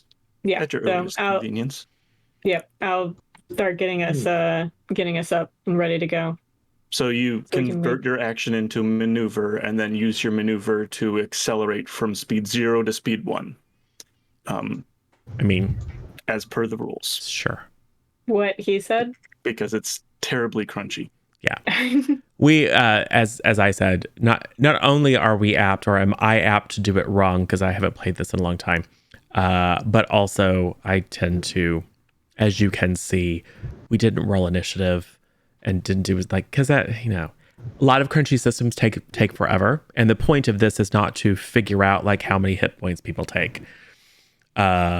It's more to have a fun cinematic event happen. So yes, allowable under the rules as written, but also you just do the needful and begin to accelerate relatively slowly. Patrick can handle the other incidental actions like raising the loading bay door back up and doing more kind of co-piloty stuff like making sure that all the air intake ports are sealed because you now think that you're probably actually going to go into space. Yeah. Okay. So cool. What is I'm gonna do Duke last. I'm fine. So what other actions do people need to take? So KT, you have made your call. You are on the ship. Dregs is still firing away, providing cover. So what does KT do? I'm heading up to pilot the ship as I'm autopiloting it from my keypad as I'm trying to get up to the. Okay, so you initiate the pre-flight sequence. Mhm. Do you close the loading bay door, knowing that That's Duke probably a is good still out idea. there? I mean, I feel like that would be part of the pre-flight checklist. I mean, it would be, but you also know Duke is out there on the sand. Panicking. No. No, Duke, get your butt in here. Stop running around like a princess. Prince. Yes. All right. So you leave the loading bay door open, Okay. but still initiate the pre-flight sequence and make your way up to the and then I'm gonna guess are like basically ready to blast off the instant that Duke sets foot inside the Pale Lady. Correct. Cool. Running around. All right. Well, Duke, Yep. they've all been waiting for this opportunity. Those of them that are left. So we're gonna see if once again we can do nasty things to Duke. See, I love Moro, but I figure you can take it. So get my pool back. Yep. Well, now the tank is just like gone. This is the squishiest person that's taking all the fire. Oh my God. Like 14 wounded threshold. I'm chilling in Oh, it. no, it's I got 3 hits, 3 successes, 3 fails, and a threat. So you're literally, I'm gonna say, as soon as the dust clears a little bit and you have a chance to, wipe the sand out of your big bulbous eyes and get a sense of where you are and realize that you're exactly back where you were, the Desperado is trying to take off. You hear the comms like, "We're ready to go. You got to get over here." And you look over and the Pale Lady is still a good jog away. And then you look up towards this ridge and you hear the clicking and the whirring as a whole bunch of these remaining criminals are taking bead on you since they now have a clear shot. And it's one of those scenes from a Western where you're just kind of dancing in place wildly as blaster bolts and a few regular kind of slug thrower projectiles smashed into the sand around you. And then you do the stumble run back. But because of your remarkable Bithbard luck, none of them actually find purchase on you. Good. It's gonna make a great song. And I will say you use your maneuver to get into the ship. Yes. So what would you like to do beyond that? Go on comms and say I'm in. Take off, please. Oh God. Oh Jesus. Cool. You could even hit the button that starts to. Hit the button. Start Cool. closes in it. All right. So Jesus or whatever. with the Desperado in the lead, shortly followed by the Pale Lady, we see a scene as these two ships kind of curve out of this depression. Yes, Doc? I don't plan on going orbital. I want to chase Rana. Oh. Yeah, Mecha also wants to chase Rana. And with my infra binoculars, agree with I can magnify up to 10 kilometers away. There's no way she's gotten that distance yet, so I can see her. Okay. And I'm kind of on the same page. Okay. So, you guys are going to, and we can exit combat time. There are still, however, there's blaster fire and stuff, but it's your ships have so much soak. There's zero chance that, aside from some specialty heavy weapons, that is going to do any damage at all, because as Duck was saying before, it is possible, as we have just seen, to use ship scale weapons on ground scale opponents, but damage scales up and down quite significantly when you start mixing scales. And although I think, for example, that the Desperado has basically a soak of 3 in ship combat, that means it has a soak of 30 versus ground scale weapons. So you'd have to do 30 points of damage to get through just its hull. So not a lot's happening, but scorch marks, yes, very dramatic, sparks flying and stuff like that as a hail of blaster bolts and slug thrower pellets are spatter against your hull, and you can certainly hear it and see it. But you make a wide arc and are now going to try to chase after Rana, who almost certainly is in communication with the assassination squad that she left behind you. So probably knows, and they are almost certainly, going as fast as they possibly can to try to escape, because they think maybe this might be what you would do. So who is going to make the check to see if they can track Rana and her crew? And then based on that intelligence, who is going to be making the piloting checks to attempt to maneuver in that direction quickly? What's the Patcher's probably going to have to track since I'm piloting. Yeah. I mean, probably. I suppose Dregs would be pretty decent at tracking because of streetwise. Mm-hmm. I can probably see have a up good to- idea of like where criminals would go. Yes. Yeah, but Patcher has special eyes. I can probably still see Rana, or will be able to still see Rana. Probably. Look with your special eyes. Probably. Yeah, unless she's like hidden or cloaked or something. Yeah, or like behind a dune, or something like that. So definitely not cloaked, but there's a chance that you might not be able to spot her right away. For example, you might need to maneuver into higher altitude to get a better view. So that will be dependent upon a roll. Dregs can do an insight check, basically, right? To get a sense of what she and people like her might be likely to do in the situation. We've got Mecha and KT piloting. What is Duke going to do? Well, so my specialty that I really have is education, but not necessarily contacts, right? Planetary piloting. So, like, if we still had that swoop bike, I could get on the swoop bike and chase after her. Mechanics and computers. I would probably try and help with the talkie bits, because that's probably the next best thing I'm good at. So like I have a little bit of streetwise. It's just I have 2 green pips. So Okay. I'd probably help Dregs with street talking, see if like we can talk it through, or if we need to talk to somebody fancier or like a little bit more posh. I can do that part. Okay. And we'll say for the immediate scene that you are coordinating communication and planning across the 2 different ships.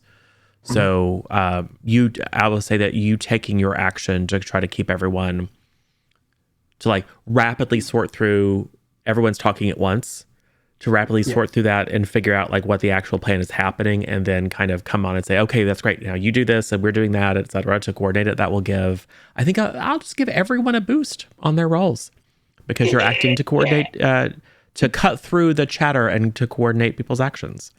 Actually, why don't you make a communicate test for me?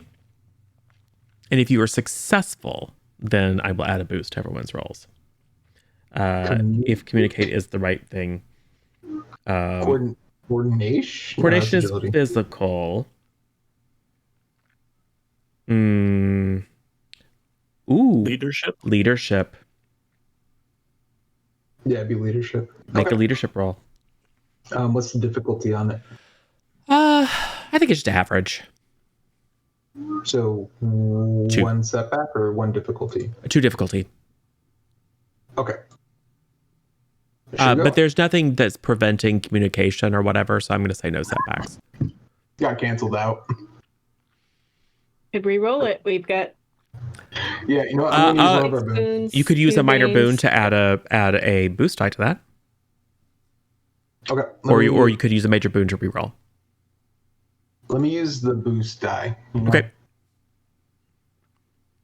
See if I can get anything out of that. Nice. Hey, nice. I got a success. Okay, so 1 success. So maybe Duke is like trying to exert a little bit of control and calm and get everyone coordinated, and people are just shouting at each other. The thing. Because they just witnessed me run in circles for like a minute. Yeah. But then Duke finds something deep within, like maybe calling back to some of your earlier life where you were much more used to giving people orders.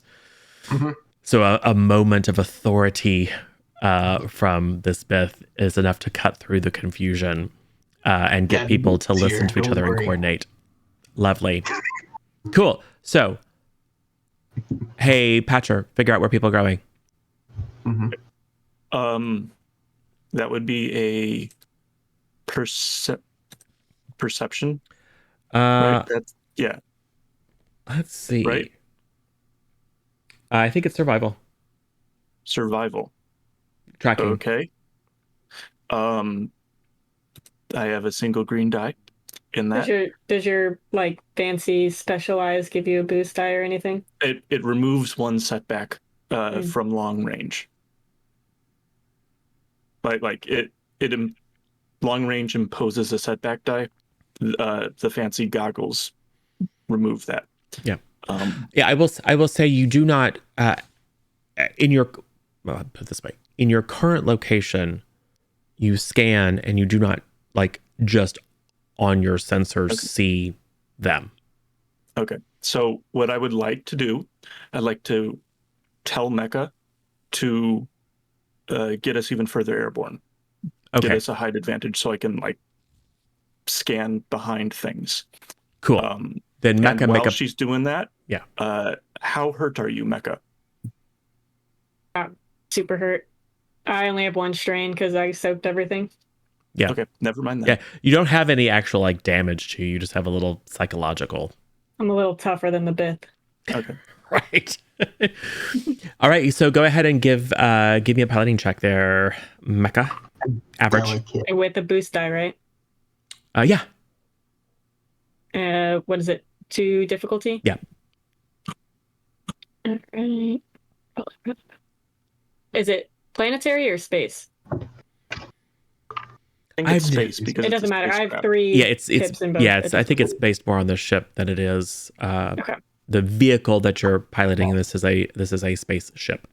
2 success, 2 advantage. Beautiful. Well, you may use that advantage to recover your strain. Cool. And this is a no-brainer. So yes, you just see these two ships, and then all of a sudden the one angles up and does a little bit of a thruster boost to gain some altitude. Now, Patrick, make a perception. Thank you. Can I use our light side point just to see where this? You can this also thing is? use. We have a minor boon left, so you could add a boost die, and we have 7 major boons now. Okay, so I So would if like you need to do that. re-roll, you could. Okay, so in addition to the boost die that we got, I would like the other boost die from a minor boon. Yep. So perception average difficulty, so 2 difficulty plus 2 boons. 2 boosts. Boost, right?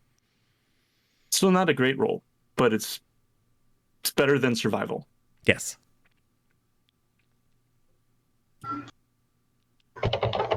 That is 1 success and 2 threat. We have 7 major boons. Oh wait, nope. I was looking at the other one. That is 1 failure and 1 advantage. So I would like to use a major boon to re-roll. Okay. It's With 1 boost, I think. Oh. Since you already spent the minor boon on that extra boost. Oh, okay. I think. I don't know. It's fine. Just re-roll hopeful again. We could just use another minor boon. This is all arbitrary anyway, so No, we're out of minor boons. outer minor Yeah. boons. Okay. it's fine. We have 6 major, 2 major banes, 1 minor bane, Yes. And 5 dark side points. and 5 dark side. Fine. Okay, I'll just with 1 boost now. I'm just gonna roll Sure. because yeah. 3 advantage, Very good. But no successes. no successes. Interesting. Well, Rana is very canny, Mm-hmm. apparently. So Patcher reports over the now well-coordinated communication channels that you're scanning and you just don't see them. But Dregs was going to try to do a little bit of see if you could get inside their head. Like a streetwise kind of. Yeah, like what would I prediction. do? Yeah. So why don't you go ahead and make an average streetwise? Like no modifiers or anything. So 2 difficulty. Yeah, 2 difficulty, but other than that, I mean, you've already coordinated the. Well, add the boost to yourself because you fully have real time intel on everything that everyone's saying because you've actively coordinated the communication. So yeah, but I can't think of anything because it's not like you're doing anything other than just probing your own mind, and you're not currently under fire or under threat. So I can't think of any reason why you would have a setback. Right. Okay. Yeah. Okay. Sounds good. So I'll do a streetwise check and no successes, no fails. It all canceled out, and I got 3 advantage as well. We have so many major boons. You could re-roll it, yeah. I think We have I'll use 6 major one of boons. those major boons to re-roll, Okay. just for the sake of, what could happen. And we got 3 successes. Haha. Much better. Lovely. So you're thinking it's like, it's a ways back to Mos Espa, where, we should be able to see them. And then you think it's like, there's gotta be a base out here. Yeah, someplace disguised as like a village. Makes sense Or as to why they would have met there too. Yeah, Be near somewhere. as you're thinking about it, it's like because the first place that Patcher scans is like the obvious direction going back to Mos Espa, and there's like literally nothing there. And then even from like the higher vantage, it's just like there's no one out here. I'm like maybe there's a single Tuscan and a Bantha, 15 clicks away, but it's like they've just disappeared off the radar. And with that information, you're like, there's got to be a base out here. Because the swoop gangers, they participate in all kinds of illegal things, including raiding caravans and stealing water from moisture farmers and stuff like that. And, smuggling drugs and whatever else their employers want them to do. Harvesting spice. Yeah, that's right. Harvesting spice because they're the Fremen. Sorry, can't cross those streams. But yes. All right. So you are able to provide that information to whoever would like to conduct a scan to see if you can pick up on the location of a hidden base. What would we use for that I mean, scan? the base could even be like one of the Java like crawlers or something. It could be like one of those like mobile things, It could be, but you're not seeing anything on like currently. You're not seeing like, oh, there's a village over here that maybe they're hiding in. It's like they disappeared off the map. It's just desert. Right. There are Right, some right. rock outcroppings and various other things, but you're not seeing anything that would say I'm a base. Yeah, because Rana doesn't strike me as the type of person or doesn't strike Dregs as the type of person to like lead us to their base. Doesn't strike us as the type of person to hide out in some rocks, like they're scared. Because obviously she knows she has a lot more control over every outcome. Yep. Because that's why she's who she is. So- So I think Dregs would pass along that knowledge back to Patcher, because Patcher's the one actively scanning and doing what they can with their newer ship to make these judgment calls. So Dregs will like relay that information to Patcher and Mecha. Mhm. Okay, cool. So, Patro Dregs communicates that he believes that there is a secret hidden base somewhere here. And like, don't bother looking for, a village or even, something that is well concealed. So Yeah. maybe some sort of permanent base that is designed to not be stumbled upon, which helps you to narrow the search parameters. So could I use computers? Like use the ship sensors to like look Sure. for energy signatures or whatever. Yep. Um, And I would even say someone on the Pale Lady could do the same. I think Okay. Dutro's pretty good with Yeah, computers. yeah. I think like triangulating. Mm-hmm. Yep. I actually think he's better at it than I am. So, I have 1 gold. okay, then we are the same. Cool. I have 4 green. Uh, do I help him, or do we just roll separately? I think it's your choice. Both roll, Well, separately. whoever gets it. Yeah. To Gets it. difficulty. I'm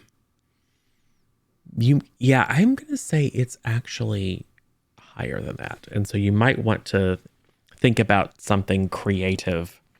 So I think as you as everyone is hearing Dregs kind of give this hypothesis, you're probably both realizing it's going to be hard to find. Mm-hmm. So you might so just like using the computer to scan might not be great, or you might need to take over and let KT take point. Mm-hmm. Mm, I have built in a long range comlink into my system. Could I just do like a wideband scan in combination with the ship sensors to kind of listen to see if there's like a lot of like a radio chatter, even if it's encrypted, coming from a region that is not Mos Espa? Yes. I'm trying to think about how you can track electronics in a desert, because it can't be heat. Right. Um, So that could, but you're thinking laterally, is there something that you could do that isn't just a use the computer? Is there a way that you could modify, for example, mechanically modify the sensors? Mm-hmm. Because they're not designed for precisely this. So Mhm. there are other kind of skills that you could use. Is there a way to tune the sensors to the sounds of like a speed bike? I have a little bit of knowledge of like planetary travel, so like I'm good with like not necessarily swoop bikes, but I know that different engines have different sounds. So is there a way that I can try and tune it? I think. What do you think about this? What do you think about you hear Patra talking about maybe if we just do a broad-based scan for any communications and try to home in on anything anomalous? You don't have to even understand it. Just looking for the particular bands that people might use for communication. You could then modify the sensors to scan specifically for that, as opposed to heat signatures or sound or whatever, to really just home in on if anyone has an active channel, you should be able to detect it.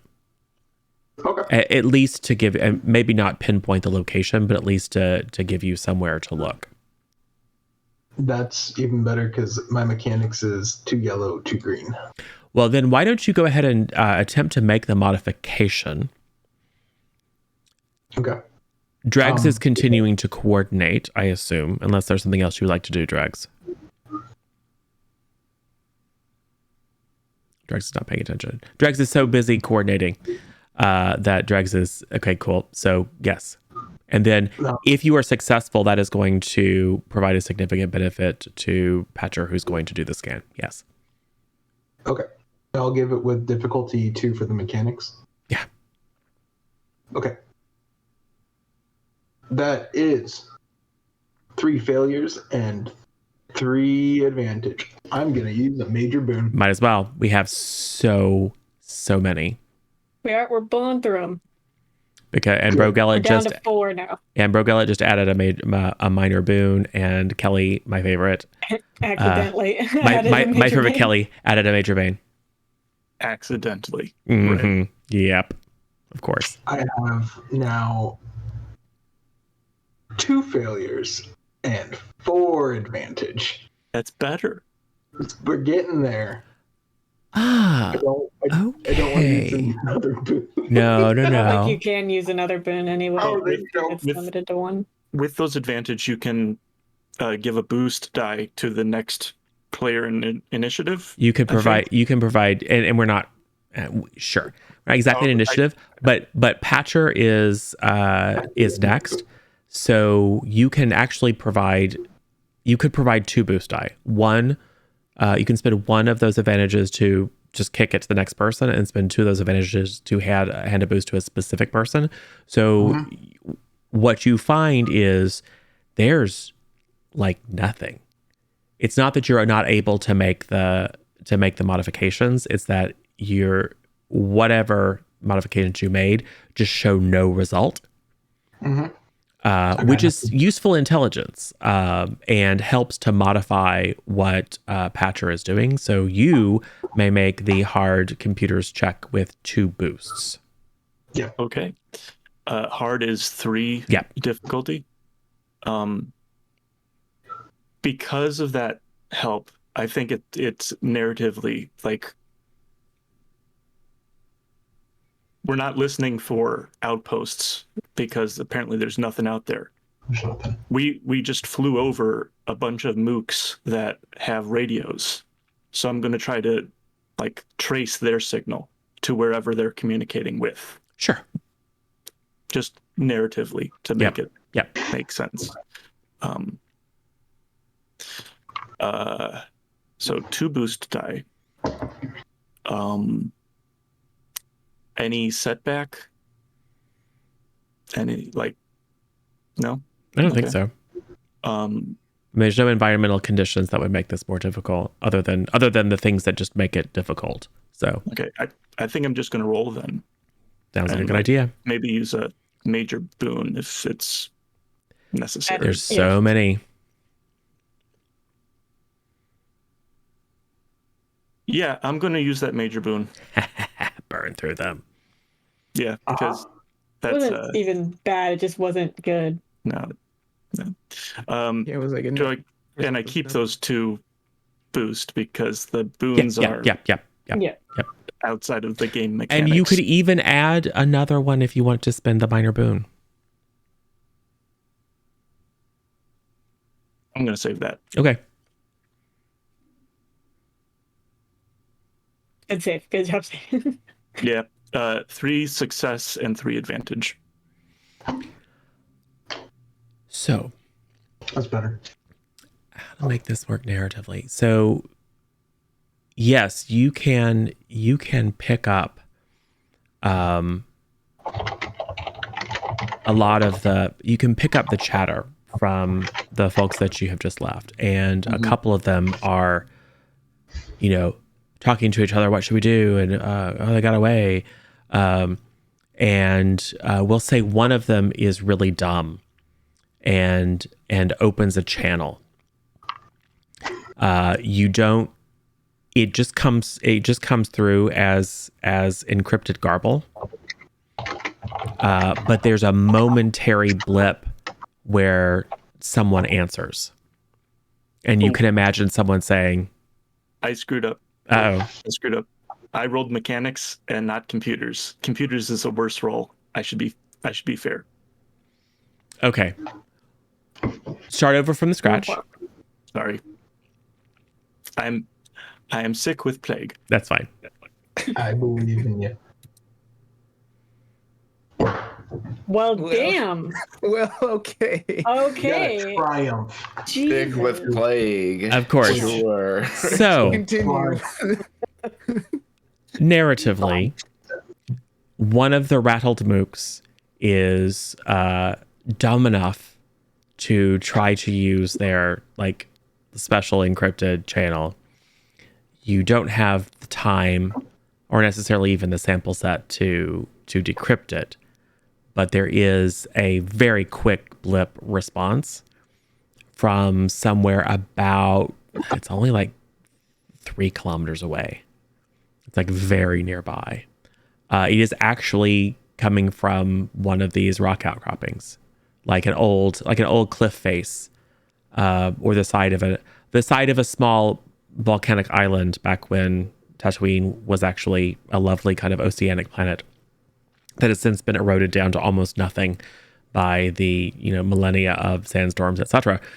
So you get a brief blip, which you have to imagine was someone saying "stay off comms," and then terminating the signal. But it's enough of a ping for you to know where to go. So, and that information is communicated to everyone. What do? You have 2 starships. You have a destination. What you gonna do? Blow it up. Blow it up. Well, we should get the canister. I We just want should. to kill Rana. I'm sure KT is like, get the canister. Mecca's got her finger on the trigger. We could destroy the entrances, let them starve, and then go in afterwards.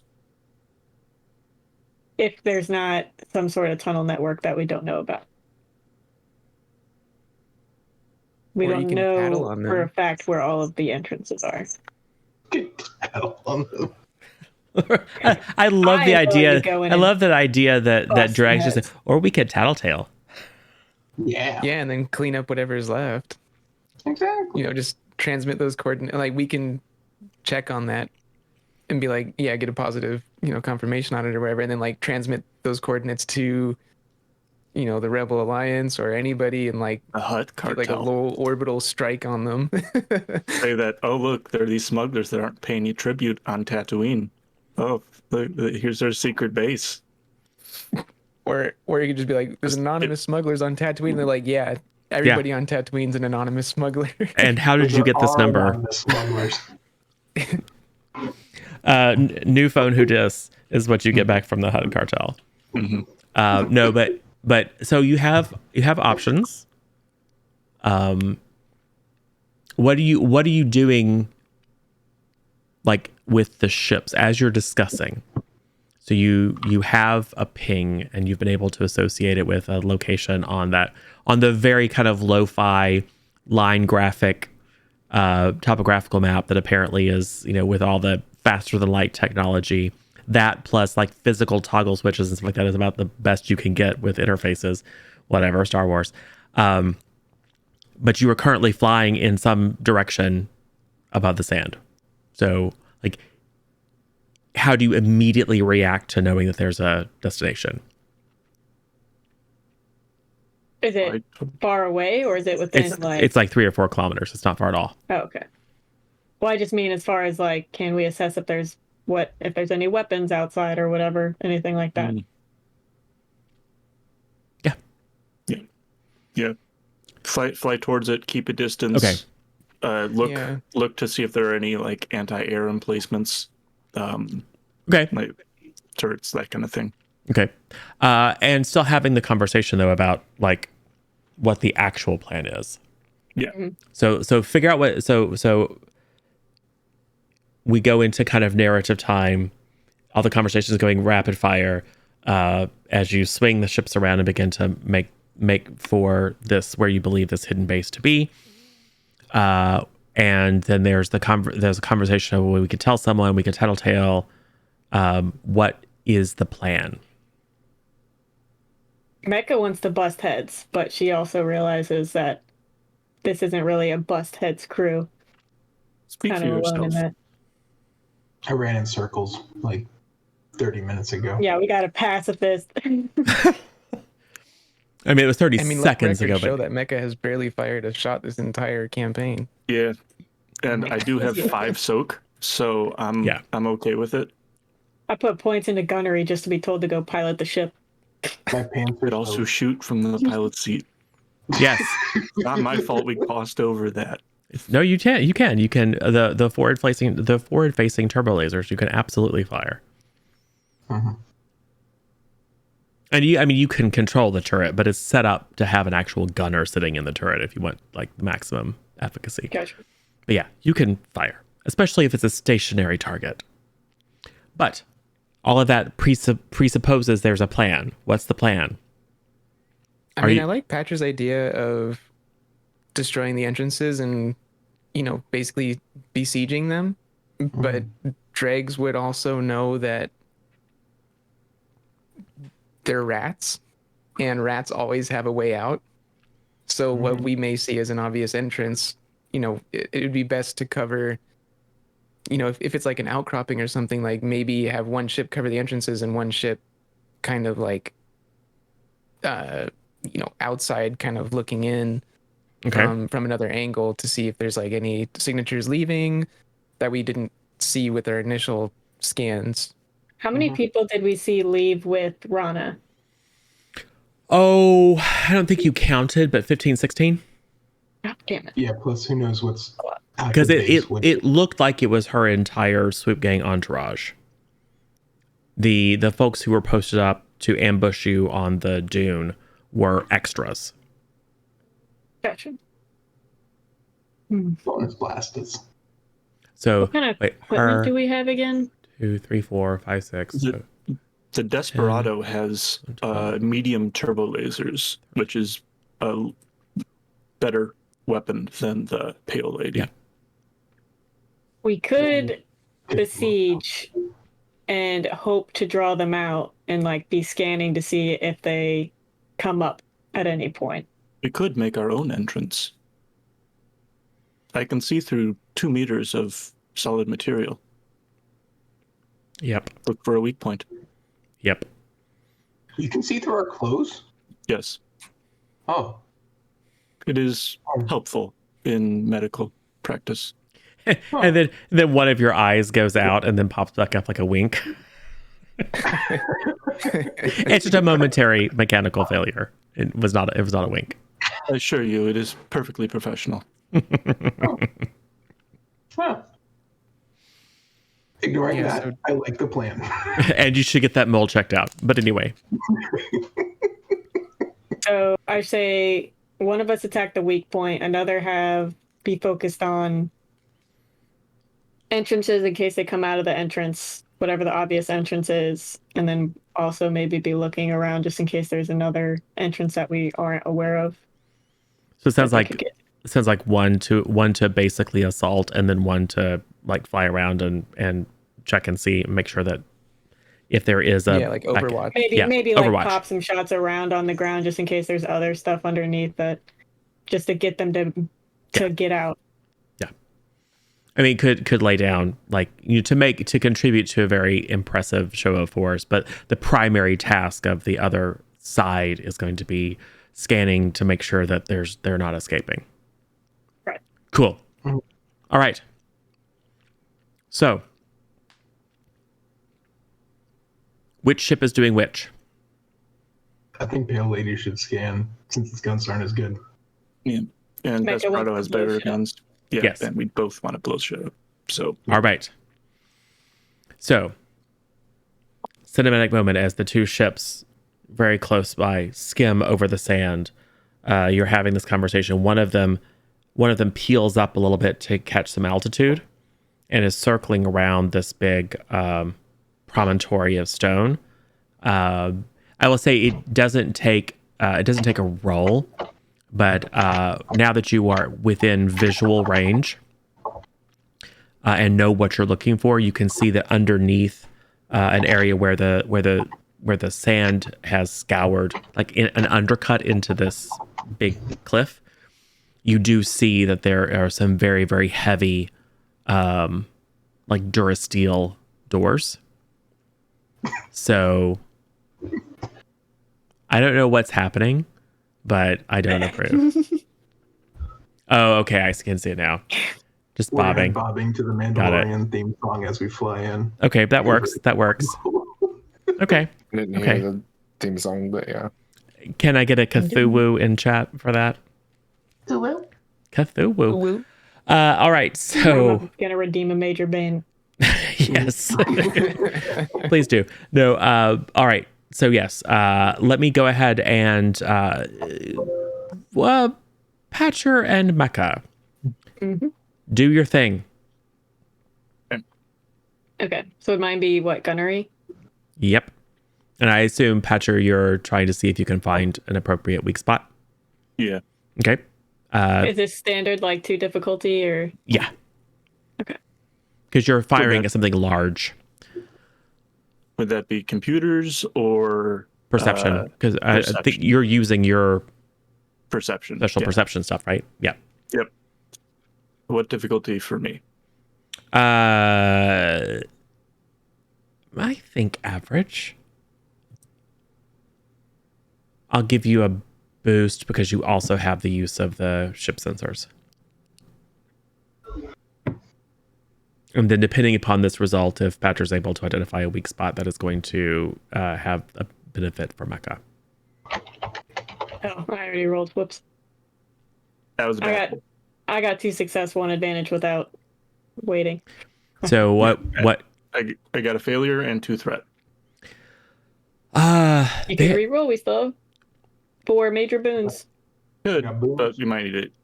So I mean, fine. may as well Okay. use them. Okay, fine. I'll re-roll. Okay. I'll re-roll. Yeah. 1 success. Nice. So you have to switch through some of your various different ocular frequencies because it is quite clear that there is some sort of like sensor scattering field, which is maybe suggests that this is a more important base than just a hidey hole out in the desert. But you are eventually able to identify an unshielded frequency. And you can see enough through the stone itself to realize that this entire face of the base is greatly reinforced. Like, so there's a lot of interior Durasteel underneath the rock. I have difficulty seeing through both shielded material and reinforced material. Right. So it makes sense that that's what I would see. But you do detect that there are some air vents. Classic Star Wars. Yeah. So you think, although the roof is reinforced, you do think that if you can, and you can, direct mecha to fire at up a little bit. Not only might you, depending upon how successful the roll is, knock down some stones and make it more difficult for them to leave the main entrance, but you might also be able to interfere with their operations by clogging up their intake and exhaust. So Mecha, that keep your roll and just add boost die. Okay, so Let's see if that increases the number of successes or advantages that you get. nope, did nothing. Did nothing. So Okay. it was 2 success, 1 advantage. 2 success, 1 advantage. So that is an excess success. Do we know how much damage the medium lasers do? Because this is a similar scale. Yeah, I want to say 6. So that would make it. That sounds right. 6 or 7. 6 or 7. Something like that. So on a planetary scale or whatever. Yeah. So because you're attacking a rock face, which is about the same, the same size or larger than your ship.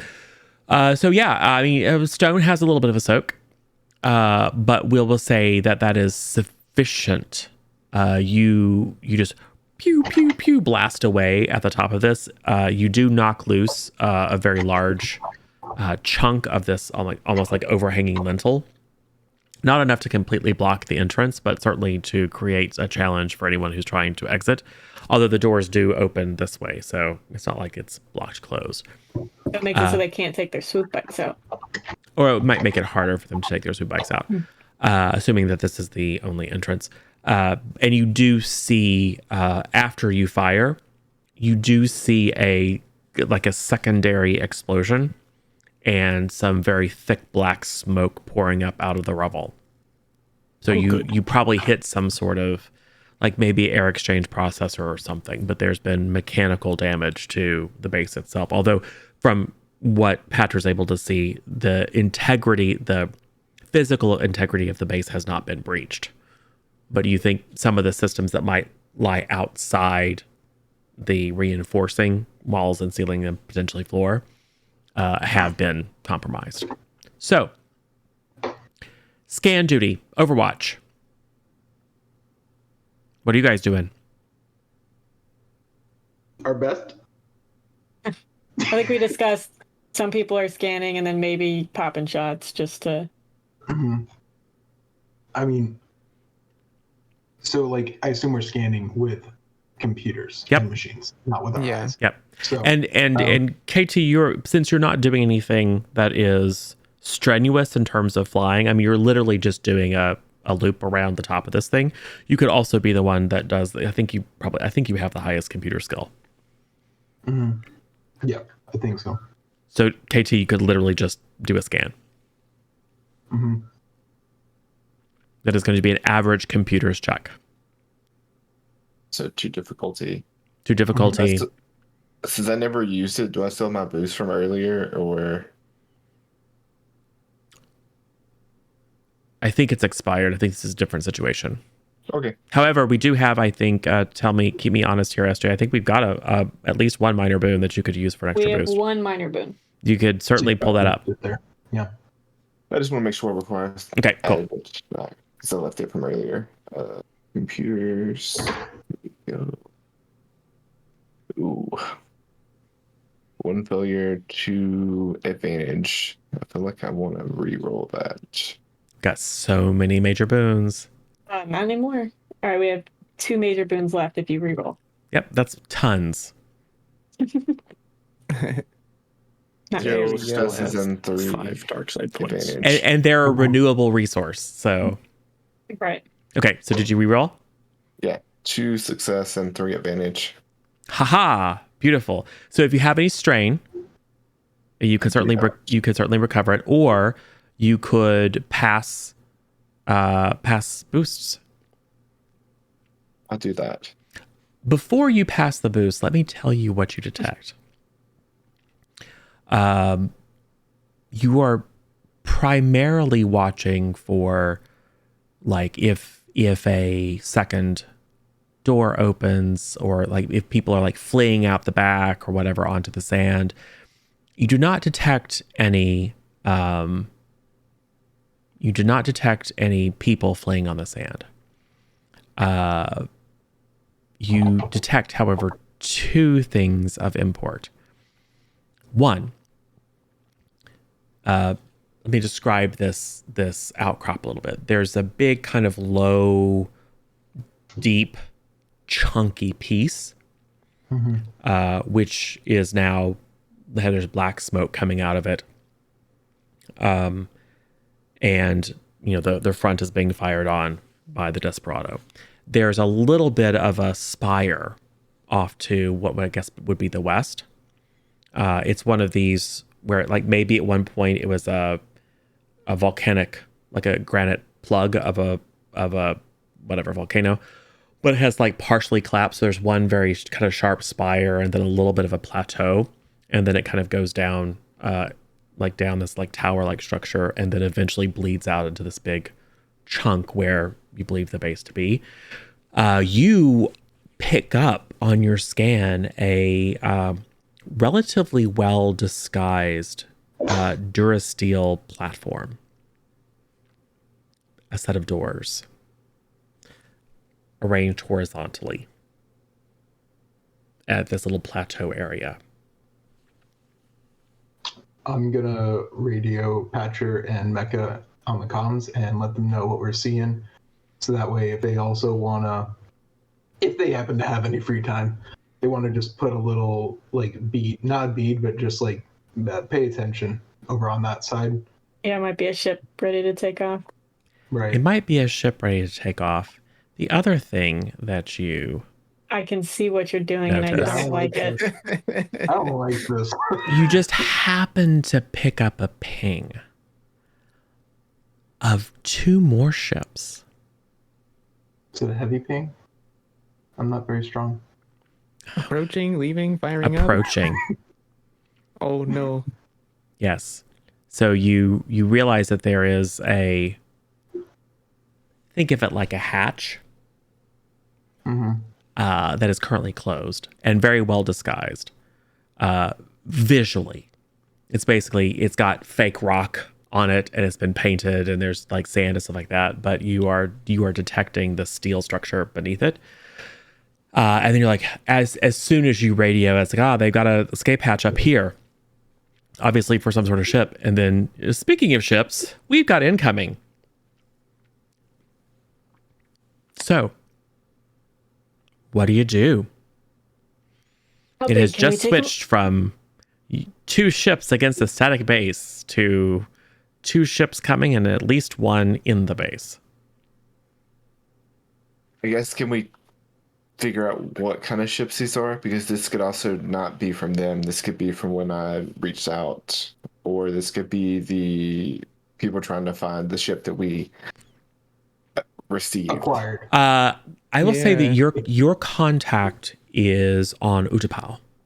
This is someone who used to work with the Alliance to restore the Republic before the Republic was restored, and retired on Utapau as a merchant / collector. So just a variety of historical and cultural items and other things of high value. But is now a relatively well-regarded merchant who kind of keeps his history with the Alliance on the down low, but it's relatively well known in certain circles. And you certainly know this is someone who probably still maintains contacts, maybe not officially with the Republic government, but certainly other people in that government who were part of the Alliance to restore the Republic back in the day. So it's doubtful that these ships are. They didn't make it from Utapau in the past minute. Gotcha. Yeah, I was gonna say we should identify them before we even know that it's a threat or not. They're Ferengi. No, what's the one of them is a Jatrak. One of them is a Jatrak freighter, and you can probably tell it has been modified to be a little bit more combat capable. And one of them is some other, maybe a scavenged and heavily modified Imperial shuttle. Clearly smuggler craft. Yeah. Now they should could pay be them off. they could be Republic craft that have been disguised as smuggler craft because some of you are in one of those right now. But I would say based on your scans, it looks like someone sent an SOS. Maybe they got intercepted by an enemy gang of smugglers, and they're coming to help us. For sure. That's Yeah. also entirely possible. Don't know. That's why we use. Oh, Mecca, you wanted to use your gunnery skill. Ew. Wait. Okay, we're waiting. Might I suggest that we bluff our asses off Yeah. and convince these two ships that are approaching that we were contracted by Rana and she's not paying, so we have reason to be assaulting her base. And if it all goes well, we could convince them that like Rana can't pay and like they should be helping us out. I don't know. You could try it. You got that skill. I'm Right going ahead. to probably shoot the bay doors because I'm thinking Rana's in there, and my Mecha is like, if I die, I'm taking her with me. I'm killing her. I'm in the Yeah, I mean, like- co-pilot seat, by the way, so Yep. I can help with stuff. For sure. So I mean, like, by all means, you guys in the Desperado could continue assaulting the base, and then They're not in range yet, right? Not in like firing range. they will be soon. Gotcha. So basically, we have an action to Yeah. do. Yeah, you can Yeah. decide what it is you're going to do. Yeah. Yeah, we're not. My vote's for shooting them down before they can shoot us, but Dregs, by all means, go right ahead. I'm Well, just and thinking they're that, like, not while within you guys range, are so doing- yeah, this round you can't shoot them. So, so what are I can people shoot doing? those bay doors. Like, yeah, we should obstruct the bay doors. Why are you clicking the things? I'm just trying to find the right one to turn on. I hate this. yeah, like we could have the Desperado continue to assault, Yes. and then us and the Pale That's what- Lady can. That's try what the to- Desperado is going to do. Okay. Yep. So Right. what is the Pale Lady going to do? I mean, I'm not the captain, but Dregs would probably try to would at least understand, like, okay, we're being quickly outnumbered. Let's try to turn this around in our favor. And But at least get into a defensive stance in case it doesn't go well. So they're not coming in from behind us and we can't aim and shoot at them. So at least turn the ship around. So, If yep, they do decide to attack us, we're not being flanked. yep, easy enough. right. Easy enough. Yeah, KT is piloting. You can go ahead and just, position yourself advantageously. Dregs is going to try to confuse the heck out of them.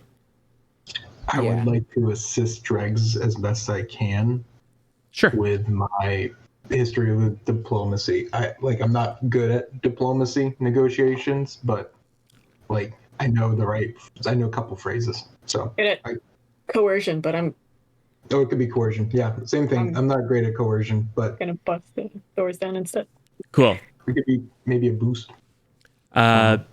Yeah. I will say that you're helping to helping Dregs in just a few moments kind of flesh out the plan and the approach. So Dregs, you are going to hail them and basically be like, I don't know what she's told you, but if she can't pay us, she can't pay you. Yes.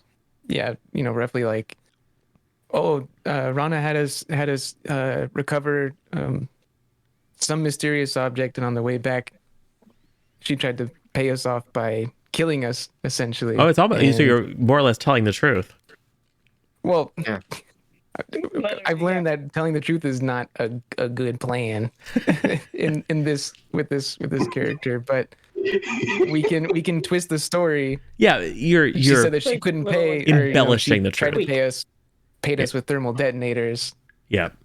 She doesn't have the money. She doesn't have the credits. Yeah, because she didn't have the credits. What do you think she's gonna, what do you think she's gonna pay you with? Yep, got it. She lost all her money in Minga fruit speculation. He's spoiled, believe it or not. Yeah. All right, so I'm gonna say I think this is hard. Yeah. But you're not telling them something outlandish. It's weird, but it's not super outlandish, so I'm not going to add setbacks. So it's going to be a difficulty 3, and you get a boost from Duke's guidance, and if nothing else, from Duke kind of like calming down his calming presence and reassurance of you. So we'll see how we'll see how well. What you all don't know is I have a direct line to Patcher. I'm gonna use a major boon. All right, Just burn through them. Gotcha. And I think we got a new minor boon too. If you'd like to spend that to add another boost. Well, You know what? Help. If this roll is good, I'm gonna use the minor boon as well for the boost. Yeah. Because if this roll goes well, then it's gonna go really well. Yeah, potentially. All right, I'm gonna roll again. Especially if you got a triumph. More success and 1 advantage. Damn. Yes. I have an ability that is called Loom, where it's when an ally engaged with the character makes a successful charm, deception, or negotiation check, the character adds advantage per rank and coercion to the ally's check. Is this one of those? I would say so. It isn't as written. However, I think we could narratively justify it as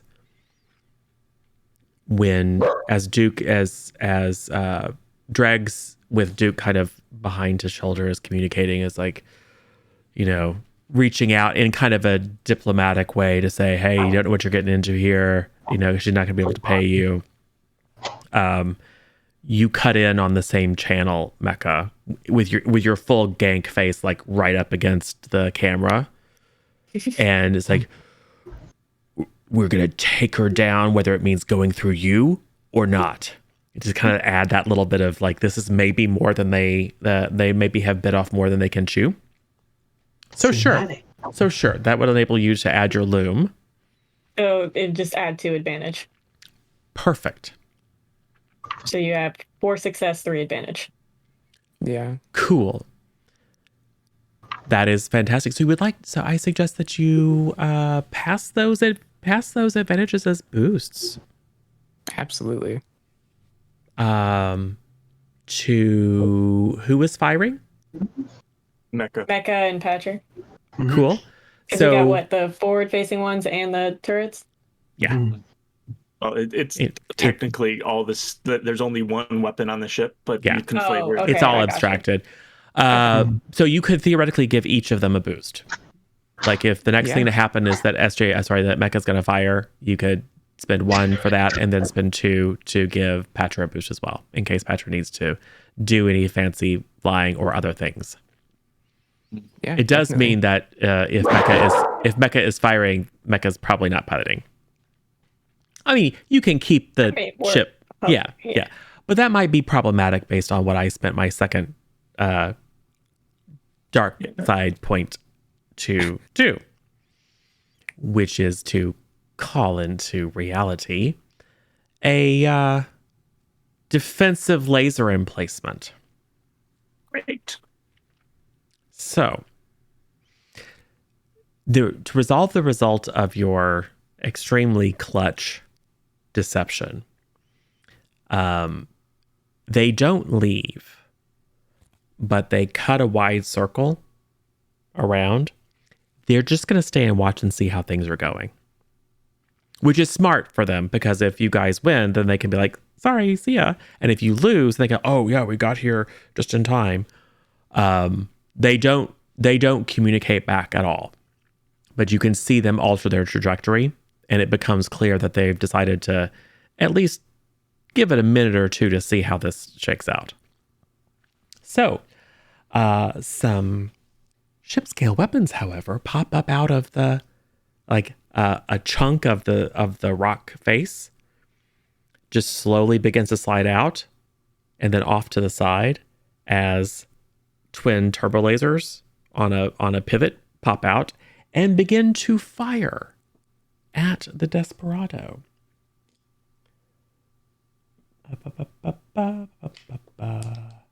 Desperado. I am going to give them a boost because you are not expecting it. Are you using one of the major banes for that? Or No, the it's minor just bane? it's just situational. I'm gonna give them a boost because it makes sense because you guys haven't done anything that would like you're not taking evasive maneuvers. You're literally floating in the air directly in front of the door. So it is super easy for them to do it. And the operator is going to take aim and fire. Oh, let me get all these out of the way. I don't like that. I don't like any of this. It is a net 1 success and 1 advantage. So the ship is going to take 6 points of damage. System strain or hull trauma? Hull trauma. Because I think with the exception of ion weapons, it all goes to hull. Weapons is shields. Yeah, shields I can reduce tell you that from Star Wars Squadrons. But Ion only does shield damage. there's also very, very stroke. minimal hull We have damage. 3 armor, so that gets reduced by 3. Yeah. And we also have shield in both zones. Does that also reduce it by 1?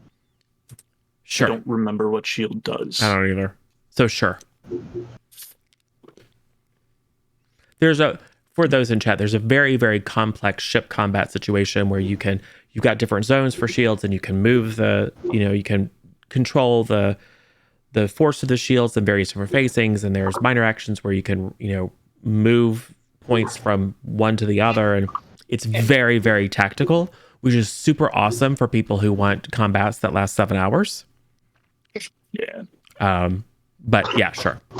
Did you have Like shields Squadrons, up you can though? shift your shields to the front or the back, or you can balance them. Yeah. You can also do that in this. Yeah. Which is what I was going to do once it's my turn. Yeah. Yeah. So Figure So out what this let's does first. say no, because there's no reason why you would have shields up. No, you would have shields up. You would have had just like a low level, just because you knew you were taking fire from the ground people. It's not angled or anything. Yeah, it's it's just not a angled. general. Yeah. So let's just say that gives you an extra soak. So your hull takes a little bit of scoring as SJ, you're firing, and then all of a sudden, yeah. Oh, you didn't get a chance to fire. So now you have a chance to decide what you want to do, because you were aiming up a shot at the doors, and then suddenly, wait, what? A little bit of light show against the shields, but then you've got red indicators showing that you've taken some hull damage. Okay. So would we be able to shoot at the defensive measures, or is it like you need to either fire at the doors or not fire at all? No, you can do either. Okay. You can try. I will say it is much, much harder to try to take out the weapon. Okay. Because you're shooting at something very small. So that would be what, 3 setback? Yeah. Or not setback, 3 difficulty? Yeah. You can maneuver, Love the one. I believe, to make it easier for you.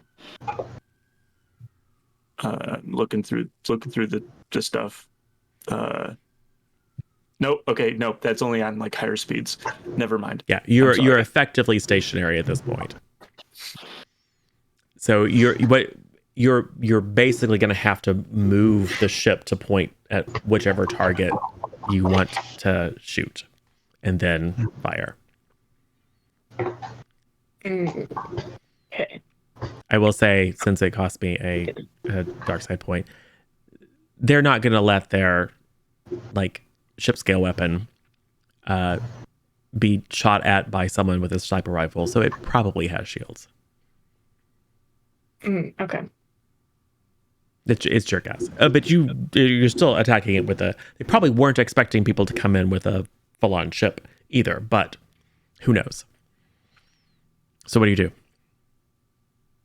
I'm still gonna aim for the little one. Do it. Because that's what's firing at me. Yep. And I failed my first roll, so I'm gonna use a major boon to re-roll it. Burn through them all. So I rolled worse on the second one. Really bad, actually. If the Desperado takes too much damage, there's always the Pale Lady to come back to. It's true. Each point in shields adds 1 setback die Oh. to the opponent. Oh, good call. So I gotta add setback die. Well, he didn't add setback for firing at us, so let's just call this which a wash. which adds another threat. So whoever is firing is getting freaked out because they weren't prepared for this. Okay. So the operator is taking strength. So yes, go ahead and add a setback die. Okay. I mean, This is not great. Oh god. These are all so bad. All right. 2 failure, 4 threat. Wait, hold on. Sorry, I messed that up. I didn't roll gunnery. I didn't roll any of my dice. I rolled only the dice pool, which is just threat and difficulty. So keep that in chat. Now roll your gunnery skill because that might make a huge difference. Okay. 2 success, 1 threat. Okay, so what does that equal out to be? No, that's what I mean. That's what it equals out. It's 2 success, 1 threat. Oh, so you succeed. Yes, I had 3 successes. Okay, cool. And 2 advantage. Yeah. All right. Because I'm not actually looking at Roll20. Roll20. So you do hit. How much damage do you do? I think you said it was 6, right? 6. Yeah, it's 6 damage. Cool. So yes, you can see the turret is significantly damaged. It is not completely out, but you blast it. There's a little bit of a flash as the shields go, but they're quickly overwhelmed. And it is smoking and sparking and is maybe hitching a little bit as it tries to get a beat on you, but it's not quite taken out. But you gave it a lot, and it's not a ship, and it doesn't have much soak at this level. So you think another shot like that, and it will be completely taken out. And it probably is going to have a harder time getting a beat on you because of the damage that it suffered. All right. Those of you that are in the Pale Lady see that this very well hidden hatch begins to open. What do you do? I mean, Dregs is pretty chuffed with himself about these 2 ships actually listening to him, or at least heeding his bluff. So Dregs is just kind of like waiting for any orders from KT, because I mean we're on like the dark side of this in place, or this outcropping or whatever, so we don't really see what's going on the other side besides more explosions. Well, and you're up high enough, I will say, that and you're kind of still making a circle, so you can see what's happening. Yeah, we're in comms too. I'm sure we're like, they've got anti-airware firing at that. Yeah. And you're the ones that pointed out the other entrance, so you're aware of it. Yeah, and you're still on Overwatch, so you 100% detect that whatever those bay doors are opening. True. Let's do have your own weapons. I feel like we need to focus, since they're going after the gun, we need to go after the opening door space. We can take another hit from the guns, but we can't. It'd be worse if we have that and a ship firing. Yeah, exactly. That's what I was thinking. Is like, let's take out the bay doors so they can't come out. Okay. So. Yeah. What you gonna do? So I guess Dregs will take aim and fire on the hatch that's opening. With the intent to disable the hatch so it can't open all the way? Yes. Cool. You might want to use a. I don't know what your gunnery is, but you might want to use a minor boon. Yep. Yaz just redeemed a minor boon. She Yeah, can my toss have in as a boost. not that two great. minor boons right now. I don't even know where that is. Oh, that's over here. All right, so it'd be 1 boost. Any difficulty? I think it's going to be difficulty. I think it's going to be hard because you're not just trying to hit the area. You're trying to like guess where the spot is that you could hit it to disable the doors. So I think that increases the difficulty by 1. Okay, so I'll say difficulty 3. Yep.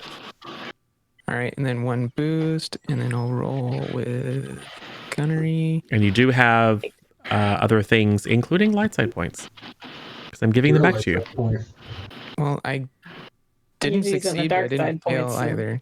So, because you could use, for example, a light side point to upgrade your skill. So turn a green into a yellow. How would I don't know how that would work in roll 20 though. You would just upgrade the skill temporarily, roll, and then downgrade it back. You can change your pool of dice that you roll. Yeah. Oh, okay. Just as a suggestion. You don't have to do it, but now that you have more than 1. And I wouldn't mind. I wouldn't mind getting some more dark side back. I mean, I still have 3. I'm okay. All right. Yeah, we could spend a light side point. I think the success of this. Well, did you already roll? Well, yeah, I already rolled. I didn't succeed or I didn't fail. I got 4 advantage as a result of my roll. Okay. So you could keep that. I mean, I fired. Dregs fired. I could pass that advantage off to KT to fire like the other weapons, right? Sure. Okay, so I'll pass along the boosts to Only- KT. if only KT would one- like to fire. There's only 1 weapon on each ship mechanically, and it can only be fired once per round. Oh, Yeah. So like, But you can certainly Okay. pass boosts to KT to do something else creative. Maybe Yeah. mess with the bay doors. there's a Yes, whole they bunch of can't stuff open. on page 237 that you can do. Don't have that. You could literally just go block it. I mean, unless they're going to fly just through land you. on it. I mean, landing on it would probably be bad, but you could literally go block it. You could attempt to hack it. That's something KT could Yeah. do. She might be. I'll pass along my boosts to KT. Okay. Yeah. Duke, you can take the here take the wheel, Duke. Yeah, I can do that. Oh, he's got I've piloted before. Actually, my piloting isn't too terrible. If you're not, if all you're trying to do is maintain, I'm not Yeah. going to make you roll for it. I have a yellow and 2 green, so I'm How many yeah. boosts am I adding? playing. Oh, So, what are you trying to accomplish? I want to be able to hack the doors where they don't open. Cool. This is going to be a very hard check, but you are adding 2 boosts from dregs. Okay. It's difficulty And is it 4. 4? Yeah.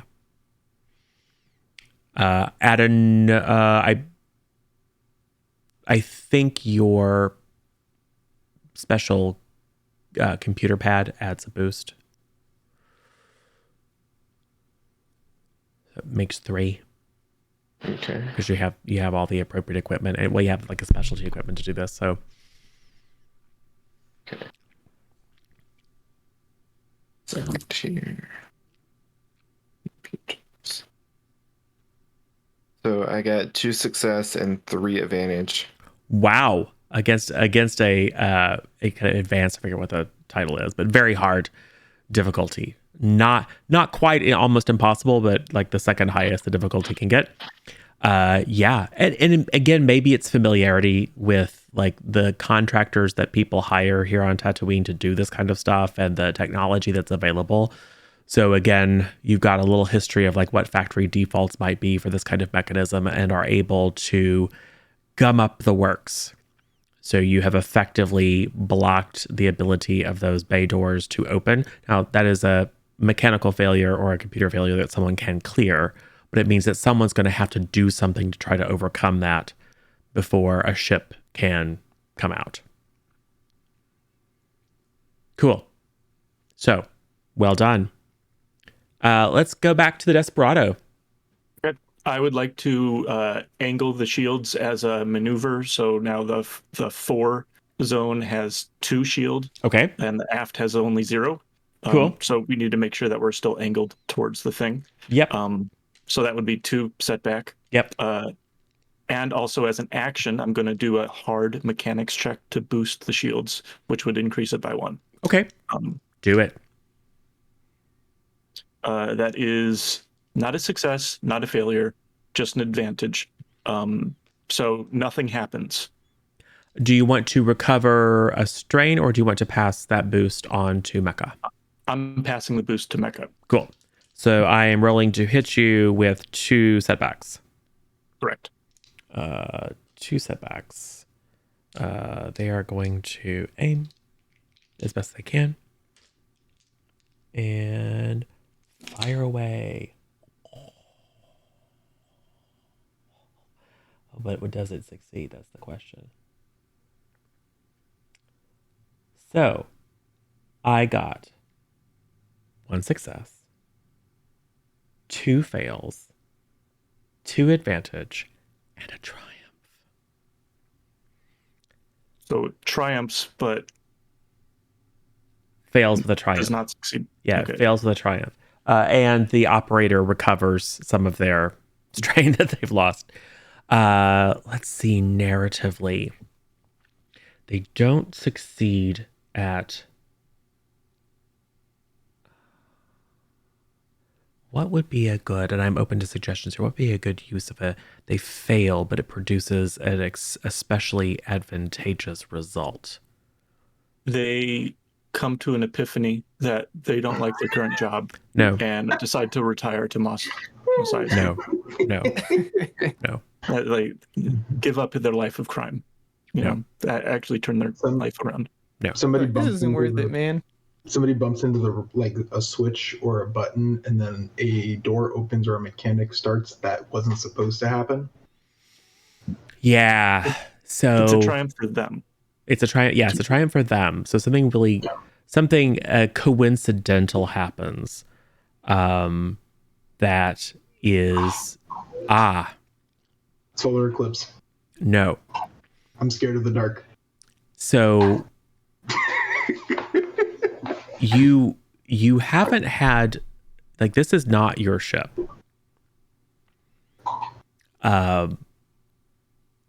So they fire, but but it just glances across the shields. Like it doesn't like maybe there's some score marks, but it doesn't do any damage to the ship.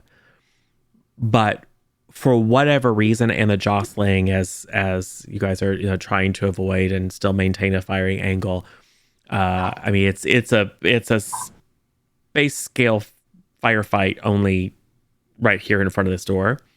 An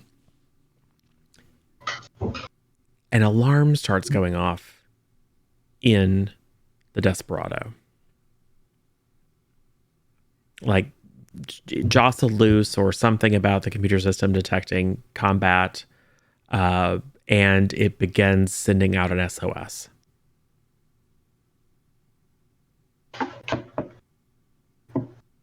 Like that. It's encrypted. Great. But you, Patcher, can tell it's on a Republic channel. Like maybe the ship system's just picked up the damage or something, but some system detected that things aren't going well and has decided to notify someone, which just basically gives you something else to deal with. But it wasn't successful at firing. Mecha, however, you have a chance now to take out this anti-aircraft emplacement with a boost from Patcher. And you may take the minor action to aim if you would like, which would get you another boost. Still Yeah, difficulty true. 3. Mhm.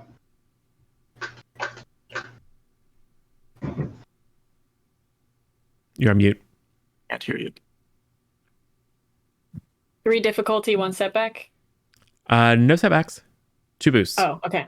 I'll just cancel that out then. So 2 success. Beautiful.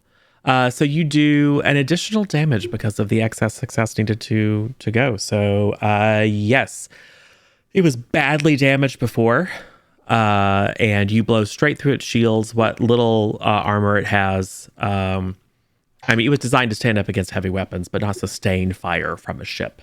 And there's a massive explosion as this twin turbo laser is destroyed. And then you're like, because whoop whoop whoop whoop whoop whoop is happening inside your cockpit. Cool. So back up at the Pale Lady.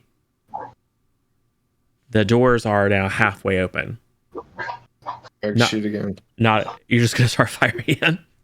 Probably can't. You can see that there is a ship. Is it a nice ship? Yeah, I mean it's nicer than the Pale Lady. Look, maybe old and ugly, but she gets the job done. It's a Lorinar E9 Explorer, which is a much nicer ship. That's the one that you guys could have had, but you didn't. Fair. We'll have it soon, hopefully. Maybe. Kina probably recognizes that this is Rana's ship.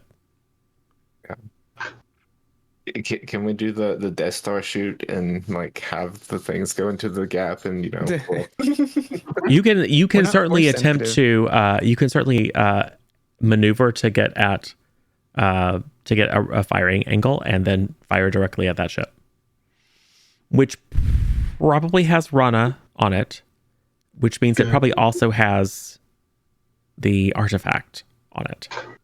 Wait, so did the closing the bay doors thing not work? Just disabled them, so they were starting to open, and Oh, okay. yeah, and then now they're stuck. Means we need a board. So it's not wide enough for them to take off yet. Right. It was successful, so they're stuck in a position that they can't get out. Just so you guys know, Mecha does not care about this little box and is going to try to destroy this ship. I think KT cares It though. survives. It survives. It survived the first destruction. Well, that ship wasn't destroyed though. It just Not crashed. completely. Yeah. But setting question. Yes. Was there only one turbo laser firing at us? It was just one twin turbo laser on a turret. Gotcha. Yeah. Okay. Just wanted to clarify. Which for a base, it would have been sufficient. Like this was your guess, designed for if a rival gang decides to show up and start besieging them, this would take them out. Mm-hmm. Gotcha. Just wanted to make sure. Yeah. Unless they spend another dark side point. There might be another one. You don't know. There are 3 more. Okay, you're right. All at the same time. Yes. They launch quantum torpedoes at you. But yeah, Pale Lady. Yes. You I doing wish we had that thing that Boba Fett has. We just drop it in. Questioning my choices to go to music school. That's what I'm doing. You have many options. You could angle to attempt to fire on the ship. Yeah. There's, What do you think, Drex? I mean, I will say, one of the things that you can see on the ventral hull of the ship is like a docking bay / airlock. That's what I'm trying to say. I want to get on that ship. There's all kinds of stuff you could do. The issue, you're not on our ship. It aimed for the engines. No offense to Dregs, KT, and Duke, but Mecha's confidence. Dregs is doing the best he can. Their Like, boarding party abilities against however many swoop gang members are on that ship Who knows? is not high. Don't know. yeah. I mean, I know, but I want to. I don't want to board. It ain't Well, for the adding engines, character- just disabled. like add a character, KT can do a lot of stuff with the ship that doesn't involve shooting. Like you can jam their communications, you can slice them, you can I mean, you Hack the could ship. Your guess can is that's scan good, them. that would be very difficult. It's possible. You can give a boost to dregs if you really want dregs to continue firing on whatever. There's fire discipline that you could do. I mean, there's a lot of different things that you could be doing that, just as a captain, like for leadership to inspire, better roles. I don't really have leadership. Mecca is yelling at you guys to fire. Yeah. I guess the better question is, are we firing just to fire, or are we firing at a specific thing? Because that levels up the difficulty. Either way, it probably has shields. I don't know if they're up yet, but I feel like they would be up you're not because gonna they blow know we're it up. outside. You're not gonna blow it up with one shot. True. Mm-hmm. But Probably. you can do enough damage that if it does take off, we can take it out if need be, or they'd maybe decide not to take off in the ship if it's that badly damaged before they even get out of the hangar. Triple it. So I feel like the best option is for us to re-angle into a position that's better shot for dregs to shoot at the ship through the hole. Yep. I'm going to say you can just do that. I mean, it's not a difficult maneuver. I don't think it makes sense to make you roll a piloting check to just do what any remotely competent pilot should be able to do. So you can literally just angle the ship up to provide dregs with a boost on the die to shoot. So you're going to shoot. I will say that, I mean, it's stationary target.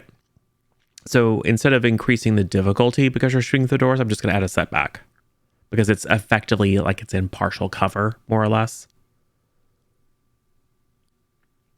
So you're rolling with a boost and a setback on your gunnery, difficulty 2. Can he minor action aim? And you can aim for So an two boost. additional boost. Okay, so that would be what, 2 boost? 2 boost, 1 setback. 2 boost, 1 setback. 2 difficulty. Gunnery. Sorry, how much difficulty? 2. 2. Okay. Let's see, where's gunnery? There it is. All right, we have 1 success and 4 advantage. Excellent. So you hit. I believe this is 5 damage. Because I think your light lasers do a little bit less damage. Yeah, it's 5. Cool. A lot of advantage though. Yep, and a lot of advantage. Ooh, what's the crit activation threshold on those 3? So you could spend 3 of those advantage to inflict a critical hit. Yeah, absolutely. I would love to crit the doors so that way it prevents them from escaping. Oh, you're critting you're attacking the ship. The ship. You crit the ship. Let me Okay. see. I think I've got my that's character critical, vehicle critical. So go ahead and it doesn't have vicious or anything. So just go ahead and roll me a percentile. It does have linked. So you could fire again, I think. Yes. Right? Yes. But Roll 1 percentile. That'd be a D10, right? No, percentile. So a D10 and a D100, or just type in roll D100, whatever the syntax is in Roll20 to roll a D100. Okay. /R space. /R 1D100. space 1D100. Yeah. Okay. 74. Ooh, that's a good one on just the first one. So 74. Ooh, you hit the power systems, and I'm sitting here. It doesn't look like it on camera, but I'm sitting here in almost complete darkness. So I have to get really close and look here. 74. Random power surges and outages. The pilot cannot voluntarily inflict system strain on the ship to gain an extra starship maneuver until the critical hit is repaired. So that is going to reduce its maneuverability. Anything that would require it to do extreme maneuvers and fun stuff. But yeah, you see It's a direct shot. You hit one of the power conduits. You can see the lighting on the ship fluctuating. That was a palpable blow. Nice. And activating the linked property. How much does that cost? I'm trying to look it up. It says linked 1. Which means you can fire I don't one know more if that time. I don't know if that means it costs 1. No, I think it means you get to fire one more time. 2 advantage, I think. 2 it advantage. costs. Do I'm we? reading this right. Yep. I think that's right. We have a minor boon. I would allow you to spend a minor boon to basically get 1 extra advantage, so that you could also link the fire and just basically re-roll your pool again. Dregs. Yeah, let's do it. Spend that minor boon. So Then spend both of your re-roll the same pool. Same pool. Okay. The idea being there's 2 guns. So if you hit and have enough advantage, you can make both of them hit. Got it. Okay. 2 success, 2 advantage. Beautiful. So that is going coming up big. Yeah. God, Rex. So that is going to do. I assume you can't use that advantage to firing. No, because it's you can only do it once. Yeah. Because it's linked 1. That's it. But yeah, but you do still have the 2 excess advantage, which you could then pass. You could either pass an advantage to the next one of your allies that goes, or you could give it to someone specific. Well, I'll ask openly who's planning an action that might benefit from an advantage. I plan on jumping out of the ship and trying to board. I gotta keep the ship afloat. I don't know if that's the best idea, Patcher, because It's all in Patcher's head, though. you're supposed to be a help, like the medic. This is the not last a. episode. We Yeah. have like an hour left, if that. Blaze of Glory. I would, Is this yeah. like you, I like, want to jump in. back to I gotta factory keep. settings or something. I gotta keep the ship afloat. You are not aware of what Patcher's factory settings are, but guess what? You don't want Best me way to to avoid wounds is if they take care of the threat to not inflict them. There's one very good way of making sure that your allies don't die that isn't patching them up after they get injured. It's to kill everyone. Mercy killings. Patcher's got some subroutines that Patcher can theoretically activate that might make this helpful. Cool. Ain't no restraining bolt. Yeah.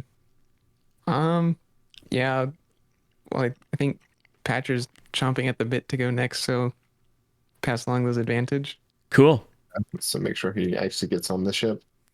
So, you have just blasted the heck out of this thing, and we'll say for narrative's sake, it's the power fluctuation and like hull damage, particularly on the ventral surface, that might have some benefits. You even hear over the like one of the folks in the 2 ships that are the 2 smuggler ships that are kind of circling around. You hear like, oh damn, and people are like, oh, this is definitely not. I mean, you just took out the turbolaser defensive measures and are now directly firing on the ship. It looks like you guys have the upper hand. So, Mecca, as Patcher says, Set us down.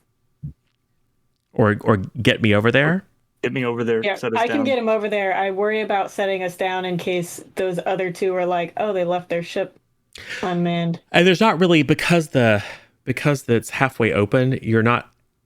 I think it'd be hard for you to actually land on top of this like doorway, but you can certainly maneuver over there. I would like a piloting check from you.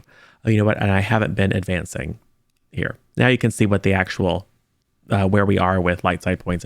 As folks are talking about light side and dark side point shifting, it's because they can see my preview screen, and I keep forgetting to advance it to live. So, sorry. But go ahead and give me. It's easy because you're not currently under fire. Cool. But it's just So an just opportunity one for you difficulty. to screw it up. Yeah, I don't have super good. I don't have bad piloting, but I don't have good piloting either. Where's my piloting? Also, for the record, as a maneuver, I'm going to redistribute the shields, so now they're balanced. Sure. Why can't I find pilot? Oh, there we go. And of course, the alarm is still going off. You can silence it, so you don't have it as a distraction, but it's still. Yeah. Figure the harm is done, and like turning it off now isn't gonna.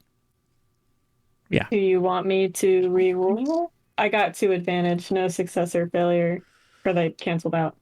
Okay. I mean, it's not really gonna hurt anything. You have light side points, Have light side points. and you have lots of major have boons. I mean, 3 Misha just. major boons Yeah. now. Yeah. Thanks, Misha, making it easy for them. No, I do appreciate it. I'm eventually going to raise the cost because there's now enough people who have enough mana potions. But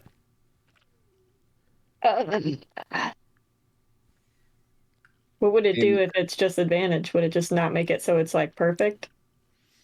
I mean, you don't run into anything, but you also don't fully stay stable, I guess, while you're trying to let and jump off. He would just have to like jump off and like travel some distance to get to the hole. yeah. Okay. And And because it doesn't make sense to me narratively that you're not able to move it over. Right. Unless you want to spend a minor boon to just roll another boost die and see if you get a success on that one. You do that. We don't have any minor boons. Oh, we don't. I think we could just say the pale lady's in the way because they've angled to like. Oh yeah. Yeah. That's a good point. You get as close as you can, but you're not able to get directly over it because the pale lady. That's a good point, Doc. That's what we actually have. Okay. Cool. So yeah, we could say that, but I can give him a boost. Like I can help him as much as I can with my 2 advantage, and like he gets a boost die to do whatever he's trying to do. And he also gets a boost from Dregs as well. Yes. So how are you going to deal with so you're close. You could rappel down onto the rock outcropping nearby. Or you could do something super cinematic. Like try a crazy leap or like jump over to the other ship and then glide down it. Oh, cool. Yeah, I'm gonna try to jump onto the pale lady. Okay. And then like slide down and like crash into the windshield, the windshield of the Rana's ship down below. Yeah. Why not? So I would like you to what skill do you think that is? What skill is that? I mean, I think it's probably athletics.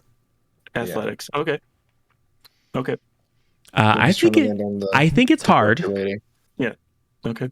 3. Yep. You have a light side point you could use to upgrade your athletics, though. What's your athletics at? 3 green. Yeah, you could turn that into 2 green and 1 yellow. Should I? Y'all think that's okay? We never use our light side points. Okay, I don't think we've ever used a light side point. Okay. Gonna upgrade it. We did once to figure out how. No, we do have a major boon now, or not major, minor. You could add a boost to that. Then yeah, sure. I'll add another boost because just to be sure that you don't, go splat. Crash and burn. Yeah. Thanks, Bro Gullet. Oh, I mean, you don't really go splat. I mean, I'm going to go splat anyways. This is how cinematic my splat is. Yes. You made a medal, so you wouldn't go splat. So yeah, that's it. Gonna roll. Ooh, what is? Did it literally cancel everything? Everything got canceled. It literally canceled everything. Cool. What would you like to do about that? Want me to? I mean, I can certainly narrate what that looks like. How do you even narrate what that looks like? Yeah. Well, technically, it's a failure. He goes to jump and is like. I feel like we should use a major boon on that. If you can, you're free to use a major boon if you want, Patcher. Just you've got tons. If you really want to do it. Okay, then. I figured this is the easiest way to get down there, the quickest and easiest way. So yeah, I guess I'll use a major boon To re-roll. Do we roll? Decent chance it's worse. Damn, that's way better. Really? 3 That's success, 5 amazing. advantage. Cool. So, Yeah. this is not, there's a lot of action economy that we're breaking here. But You use a maneuver and an action to move 2 range bands. and then it's all kinds of stuff. But who cares about it? Yep. So I will say, Duke, you hear over your communicator, open the cargo bay, please. Which enables, so we see the two ships after the Desperado has tried to swing in low. It's just too much. There's too much turbulence from all the thrusters firing close space that it's not going to work out.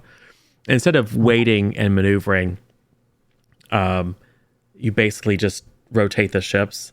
Patcher is able to very athletically hop from one to the other, and then just grab a length of the same kind of cord and netting and stuff that you use to secure cargo, and then literally doing the kind of like backward dive out of the cargo bay, just not like rappelling, because you aren't taking the time to like, oh, we have climbing gear and whatever. You're literally just using this as a way of stopping the momentum. And you're very aware what the tolerances are for your chassis. Yep. So this droid just plummets out of the cargo bay of the Pale Lady, trailing cargo netting behind. And as you watch slow-mo, it's like he's just going to eat it on the top of this ship. But at like 3 feet from that, the cargo netting pulls taut, and in a maneuver that would like probably rip the arm off of an organic, and some of your servos are going to need some repair after this, but it's enough to arrest you. And these aren't springy, so it's like a bungee thing, but there's a little bit of a rebound, and then you just let go and then spider plant on the cockpit. I figure an organic would have some severe rope burns, but thankfully, metal doesn't do that. You just have little polished shiny spots. Yep. And you are looking directly into the cockpit. Okay. You see the pilot. It is Rana. You do not see any other people in the ship. You do hear some shouts from down below. Get those doors open. But you're on top of the ship and no one can see you. So right now, Rana is like looks up at you with those big red Duros eyes, and then they narrow. If she had a hat, she would tip it to you, but she doesn't have a hat. So instead, she just looks up at you, reaches down to her side, and then goes back into the back of the ship. Okay. What is everyone else doing? So you have just seen this very cinematic, your medical droid going all Mission Impossible. What is everyone else doing? I mean, Dregs is pretty flabbergasted that a medical droid just did that. I want to scan the ship for that artifact. Do it. Computers. Average. 2 difficulty. I'll give you a boost because you have scanned it before and you spent some time, like you were able to observe it. So you know like something about the metal composite that it's made out of. 2 successes and 1 advantage. Beautiful. So yes, in fact, you are detecting it in the cockpit. And that was without the boost. Yep. And you have an advantage that you can pass on to the next person to act. Unless you have any stress or strain that you'd like to recover. I don't think you do. Okay. Cool. Can I at least pass that information on to Patcher? Oh yeah, for sure. Okay. So Patcher knows that the didn't see it from his angle, but it appears that the artifact or the package is in the cockpit of her ship. Who's next? Who's going to take that boost? I want someone to switch with me so I can go down. You could land.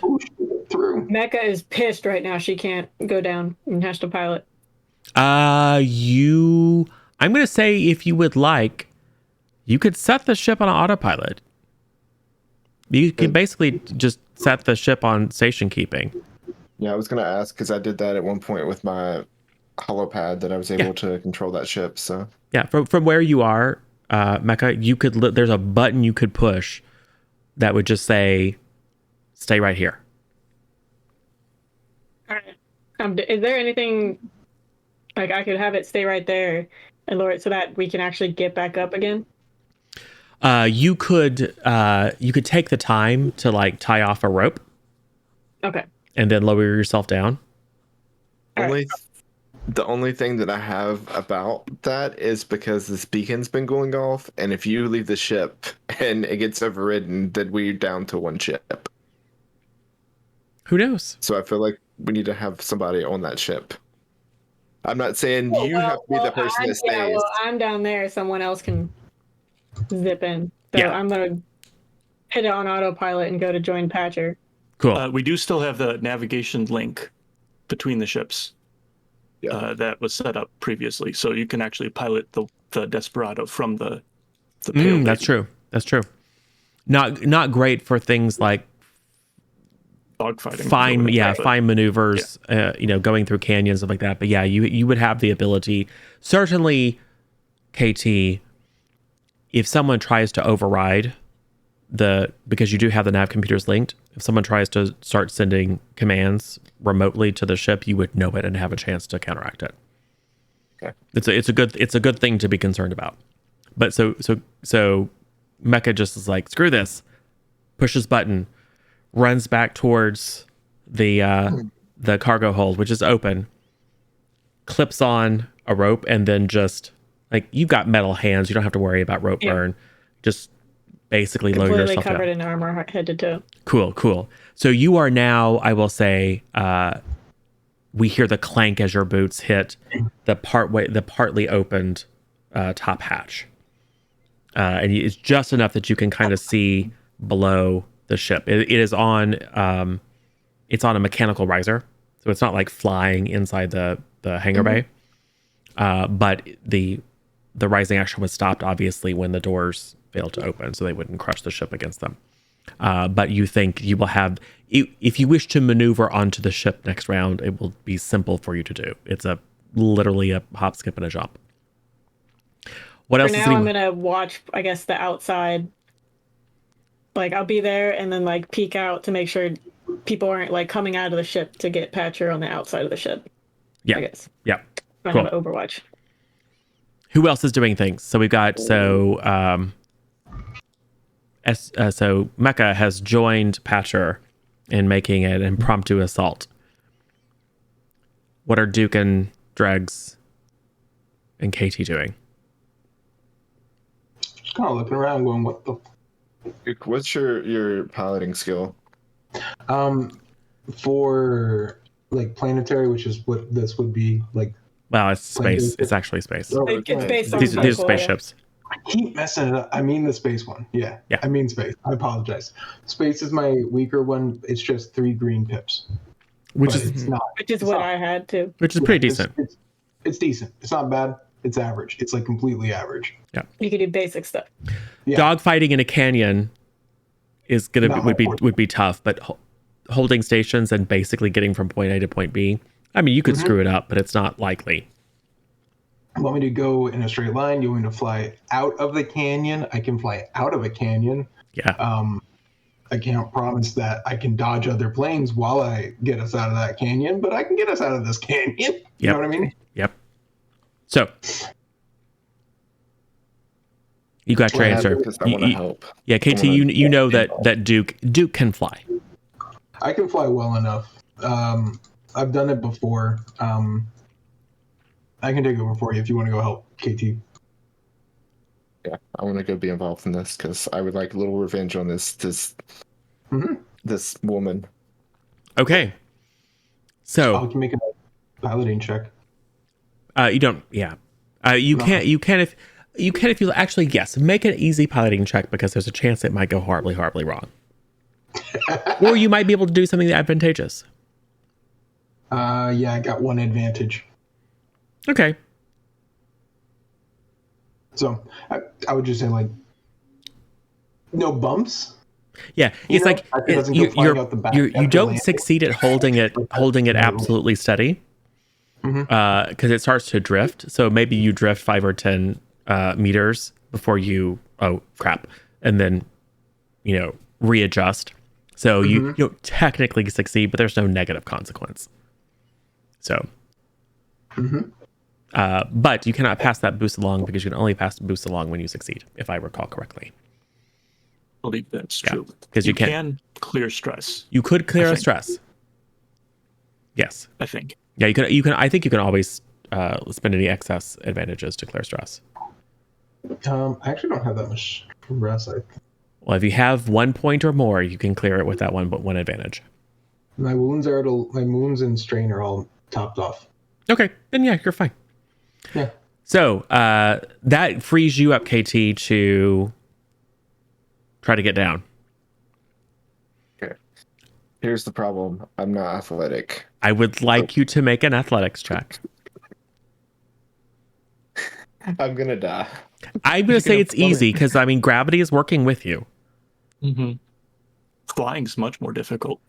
I literally have And there's One like a degree. there's like a With cargo no issue. net hanging down to within 3 feet of the top of this thing. And now that has moved a little bit and is swaying in the wind, but it's like it's as easy as climbing a ladder. But it would be funny if you fell on your butt. So I want you to make an athletics check. I'm going to because I literally have one green. Actually, we never spent the 5 advantage that I gained during my check. So Yeah, Uh, boost it. Take a boost. Take a boost. Yeah, it makes sense too because that's the cargo net and everything that Yeah. you left behind. And I would say even Patrick can reach up and grab a hold of it, seeing that KT is coming down, and just hold it steady for a second so it doesn't flap in the wind too much. Yeah, easy enough. Just one boost. Yep. Okay. Do we have any minor boons left? We do not. We don't, but we have major boons. So We do. Oh, one success and one threat. it's a little stressful. You do take a strain, Okay. but you get down there. So now, KT, and I will say once it's clear that KT is going to be fine, Patcher is free to do what you're doing next this round. How about that leaves, I think, Dregs. Yeah. Well, I mean, there's really no imminent threat outside of the base anymore. So I think Dregs is going to go down down to like assist KT and Patcher. Perfect. Uh, Go ahead and give me an We're in ath. a rough spot if anybody else decides. Yeah. to get I know, involved. but it's fine. I love it. Go ahead, Dregs. It's what Dregs would do. I did not Yeah. ask for backup. I mean, it's not the best. WWDD. decision, but Dregs would capitalize. This is better than backup. This is Dregs. So that's another. Is it athletics? It's an athletics check, difficulty 1. It's relatively Okay. easy because you're gonna just climb down the same cargo rope. I am gonna Right. spend a minor bane to add a setback to that, if you would. Okay. Oops. Why should you do that to me? No, I want you down there.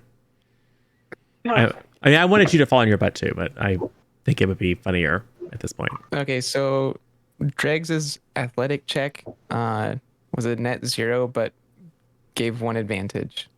Okay, so that is. So I'm gonna say. So you get down, but then it starts to sway, like a gust of wind happens. And you can use that advantage if you'd like to recover strain. And you just kind of lock your leg arms and arms into kind of holding onto it to catch the sway, and then just like take a breath, kind of like recentering yourself, preparing to try to climb down next turn. And then I'm going to spend a major bane to have the cargo net fail. Yep. Because it's been, it's had some people, we'll say it was badly damaged. The point where it is joined was badly damaged by taking the full force of a droid falling 30 feet. Yeah. And then swaying in the wind or whatever. So we get a little bit of you go, breathing relief. And then we cut back up to a close up of like it's being held on by like one grommet. And it's badly frayed. And then we hear tink, tink, tink, tink, tink. And then it comes loose and starts to slide. And then just Dregs' eyes get really big as you and this entire netting come falling down onto the surface of the ship. Good news is you're not that far away. You don't take a lot of, I would say you don't take any damage because you got a little bit of soak. Bad news is you slide off the side. So you find yourself being suspended in this cargo net off the side, looking at about a dozen swoop gangers, most of whom are busy trying to shore up the door or trying to overcome whatever hacking has prevented their boss from escaping. But with the clatter and your screeching as you fall over the side, a few of them do look up and see a dug in a net. Just kind of used to this. looking face down. So yeah, that's fun. Not an uncommon circumstance. Right. I think Patcher is up next. Great. How difficult would it be to go through the front window of this Extremely. this thing? Yeah. Okay. Even with like a toolkit. It's transparent steel. It's designed to. This is a space-worthy vessel. Right. It's designed to have laser fire on it and it not break. Okay. Second question: if I'm familiar with this model of ship, is there like a top access port? Oh yeah, you've seen it before. Yeah. It's about like 3 or 4 meters from where you are. Okay. I would like to go into that access point and then close it behind me. Cool. Go ahead and give me what you think is an appropriate check to see if you can get it open. Mechanics? Yeah, I think that makes sense. Could be computers too. Closing it behind it. I see how it is. I didn't want a rogue Doug to follow me. Well, the good news is Not locking a it. rogue Doug is going to have a hard time getting there, given that he's now dangling over a sea of armed people. But yeah, I close it. I don't lock it behind me. Okay. If I do open it. If you get it that open. is. What's the difficulty? I'm going to say it's difficulty 3 reduced to 2 because of the power fluctuations that are currently in effect all over the ship because of the critical hit. Okay. Any setbacks? No, I can't think of one. Okay. It's not Just currently didn't know if moving you're or anything.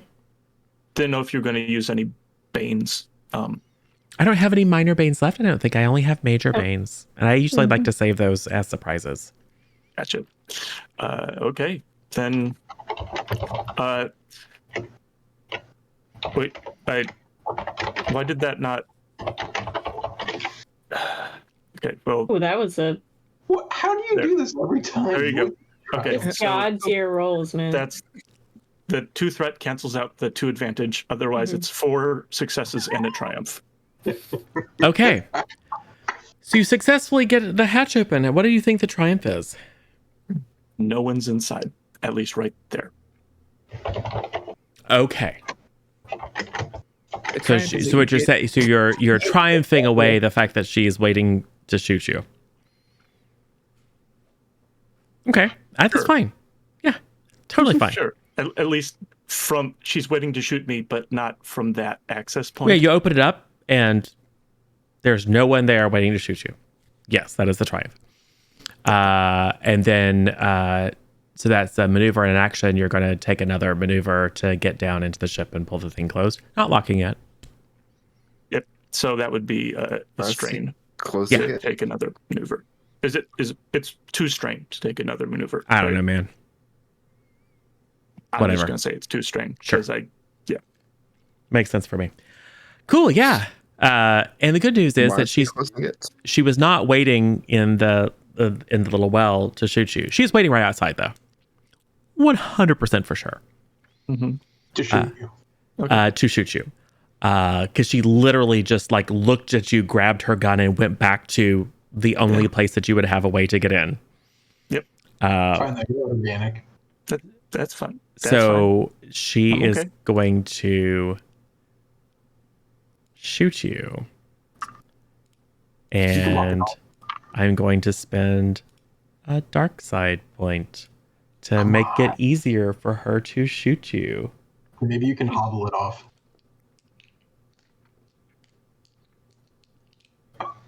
Just walk it off, but you'll be fine. And she is prepared. Okay, maybe you can like crawl it off or something. Is this right?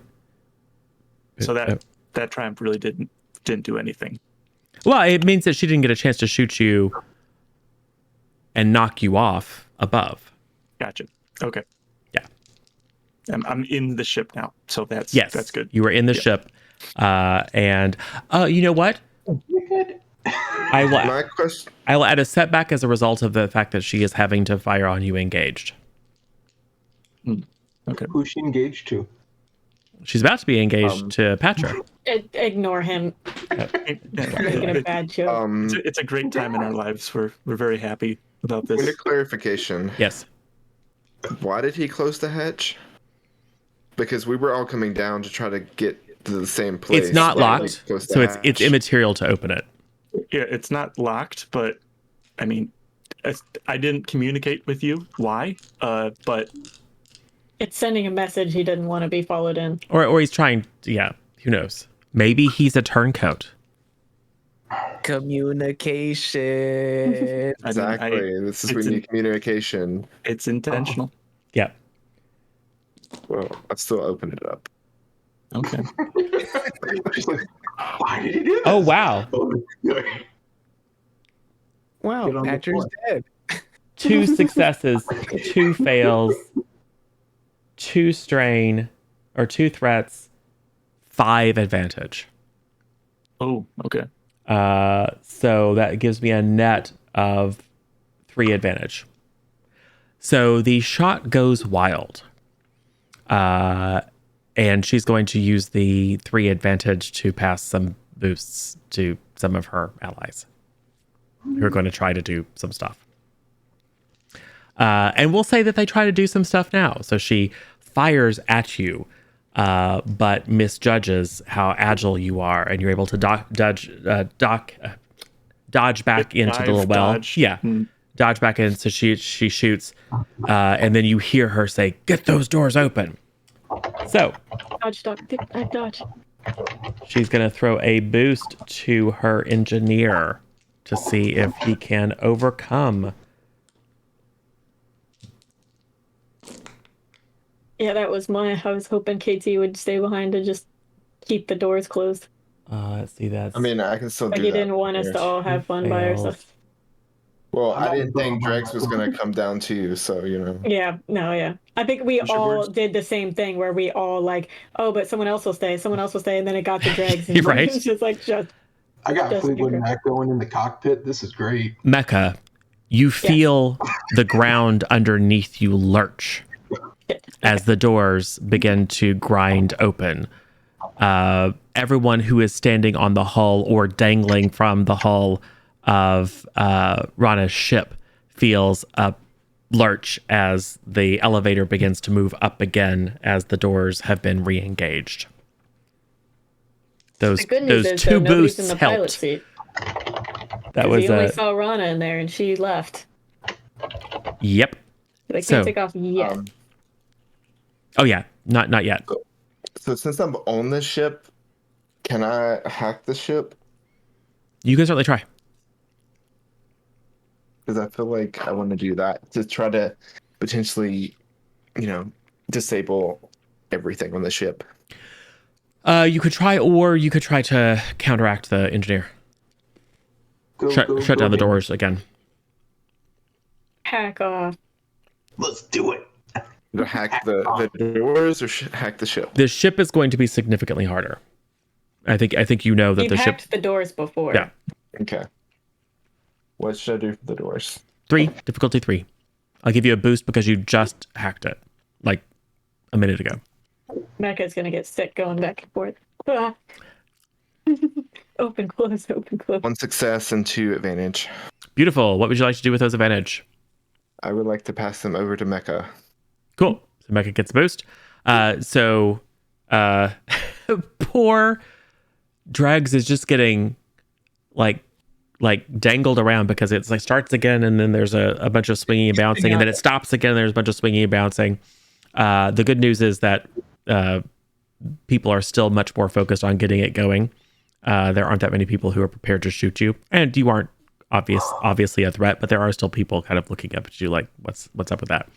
Cool. So that was your go.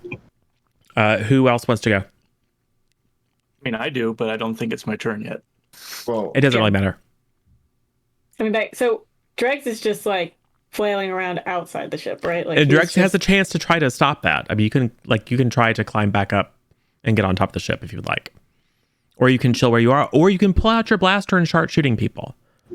Like you can I don't see, think that's the best decision. you can see the person who is trying to fix the doors. Like you saw that person go and fix it, and it move, and then it stop again. So And I see that person no, you are on top of the ship.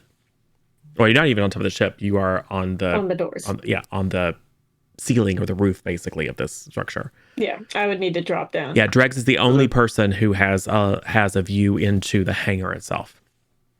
Outside of character, I feel like that would start a chain reaction. And I feel like Drex would know that. Who knows? Depends on the rolls. Well, Dregs is not in a defensible position to be firing on anybody. But Dregs is also willing to talk his way out of the situation by trying to deceive the person fixing the elevator to break it even further. Yeah, that's a Dregs. That's a Dregs move. That really is. Okay, how is that going to work? You tell me. If it's successful, you'll get my loom, but that's only advantage. You have to be successful for it to work. And I don't think it'll work because they can't see you. Oh, okay, yeah, that's fair. Yeah. I mean, I could go first, but if I go first, I'm going to be dropping down and shooting that person. So Well, and FYI, they are probably a good 60 feet below you. Dregs. Oh. Mhm. Okay. Yeah, I don't think Dregs has a big enough voice to. Oh, yeah, it's totally fine. Hey! Yeah. 60 feet is not that I'm up here far. from the elevator repair company. 'Cause, I mean, we already know that like Rana's goons aren't all that smart. We convinced 2 shipfuls of them. Okay. that Rana doesn't have money. Those weren't her goons, so to speak. Yeah. I Well, we think, don't yeah. know. Don't know who they are. Sure. Dregs certainly thinks so. So, Dregs, so what is the story that you're trying So- to tell? Dregs is gonna roll deception. To try to convince at least the person operating the elevator controls that they're doing it incorrectly and that they should do this with the goal of like breaking it even further to like make it further inoperable. So we'll say that you're trying to confuse them, Yes. which will, I think, make their next task more difficult. Yes. Okay. I think that's reasonable. I think confusion and distraction to make their job more difficult next time, it makes perfect sense. Especially while Yeah. fighting Govan. Like a disruption to their thought And process. could lay and could take advantage of some of this. Like it could even be, you got to lower it down. There's 2 ships up here and they're going to open fire any minute. Rana's going to be killed. I mean, like things that they could potentially check on in a second that would be less that it's like, actually what you want to do is just like fire your blaster into it. So I mean, Yeah, but then that would make Dregs a big old target who's just stationary, and everyone's just like, I mean, you are a big old target, but you still have a maneuver. You still have a maneuver. You could, I mean, it could be a say something confusing and then I'm going to go help and try to climb back up. And like try to swing or something. Yes. Okay. All right. So I'll proceed with the deception. Yep. First, any modifiers on that? I'm going to say it is, if you're just trying to create a distraction, I'm just going to say it is an average difficulty. And if you are successful, that is going to increase the difficulty of their check because they're just distracted. Okay. All right. So then I'll go deception with difficulty of 2. Yeah. All right. Well, got a failure, but a triumph as well. Okay. I want to see this. So Failed spectacularly. So you don't deceive them. But you do distract them. But you do distract them. Because you give them, because right now, maybe the guy is like, I can't do anything with this. It's clearly broken beyond repair. So what can I do to help Rana? What can I do to show, like, I'm going to get yelled at because this thing is broken. So how can I avoid the ire? I could maybe take out one of the enemies. So you have a maneuver. What would you like to do? Okay. Would you like to try to get into cover, or would you like to swing back and forth to make it very hard for them to hit you? It may be a very Dregs decision to just swing. Just imagining Dregs like, hey, you're doing it wrong, or fire blaster into it, and they turn and they're like, what? And then pull their blasters like, ah! Yes. Yes, you shout into some nonsense at them, and it doesn't work at all, but it does draw aggro. And instead of trying to climb away, just starts kicking back and forth. Serpentine. Swinging wildly, which I'm going to say doesn't require a check, because you're not trying to athletics or anything like that. You're literally just making yourself, it's like kind of like diving for cover, but not. You're just like trying to be difficulty to their rolls. Yes, it's making it harder for them to hit you because you're swinging around crazily like a piñata caught in a stiff breeze. Love piñatas. And in that way, if they critically fail on their rolls, then they can hit an elevator. Okay, yeah. Yeah, we got it. Exactly. So, and you're right, it is a very Dregs thing to do. Any other actions? So, Duke, KT, Mecca, or Patcher, what you doing? What are people doing? I would very much like to have an action, but if anyone else wants to go first. Yeah, I haven't gone yet. Mecca, I think, is going to drop down because I don't want to be stuck on these doors while they're opening and closing. Okay. There's no longer a rope connecting the ship to where we are. Yeah, so but it's like actually fall. Yeah, it's like a 5 foot. It's a 5 foot fueled drop. by anger. The thing actually did move up a little bit closer. Yeah, it's there. The gap between the roof effectively and the ship is not very high. It's just a drop down situation. To do a superhero landing, 3-point landing. Easy enough. I heard 30 or 60 feet. That's from where Dregs, yeah. Dregs is to the floor of this elevator. Okay. You're basically at the top. Cool. So, what you doing there, Mecca? That's a maneuver to drop down. Yep. So I'm going to drop down, and I'm probably going to shoot at the guy shooting Dregs. Oh, you want to kind of... I would help Patcher, but he closed the door, which sends a message to me that he's doing something. And I'm also like more worried about the guy that's actively firing. Well, and you can somebody. hear Right. Dregs kicking and screaming, and also like, no, you're doing it all wrong. giggling insanely, and you can see the cargo net sliding back and forth. So you have a sense that something weird's going on. So yeah, you can certainly grab a hold of part of the cargo net that's stuck to the ship and lean over the side and get a quick look at what's going on. Yeah, easy enough. So you want to take a shot at some of the people that are down there? Mm-hmm. Go ahead and give it a go. All right. So It's only 60 feet. And It's range, so it's only it's easy, and you've got higher Range. ground, so it's difficulty 1 with a boost for having higher ground. Perfect. So 2 boost and ranged light. 3 success, 2 advantage. Nice. Lovely. Is there anyone in particular to aim? Are you aiming at the one who like Is has a aiming at rifle? Who's actively firing on dregs. Yeah, this is a guy who is in he's in a jumpsuit. And you see like we don't know that Mecha is there.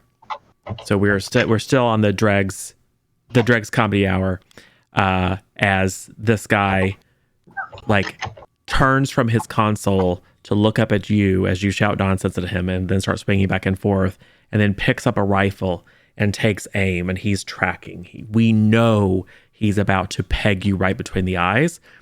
And then just as you're closing your eyes expecting the blast to come for you, there is a blast.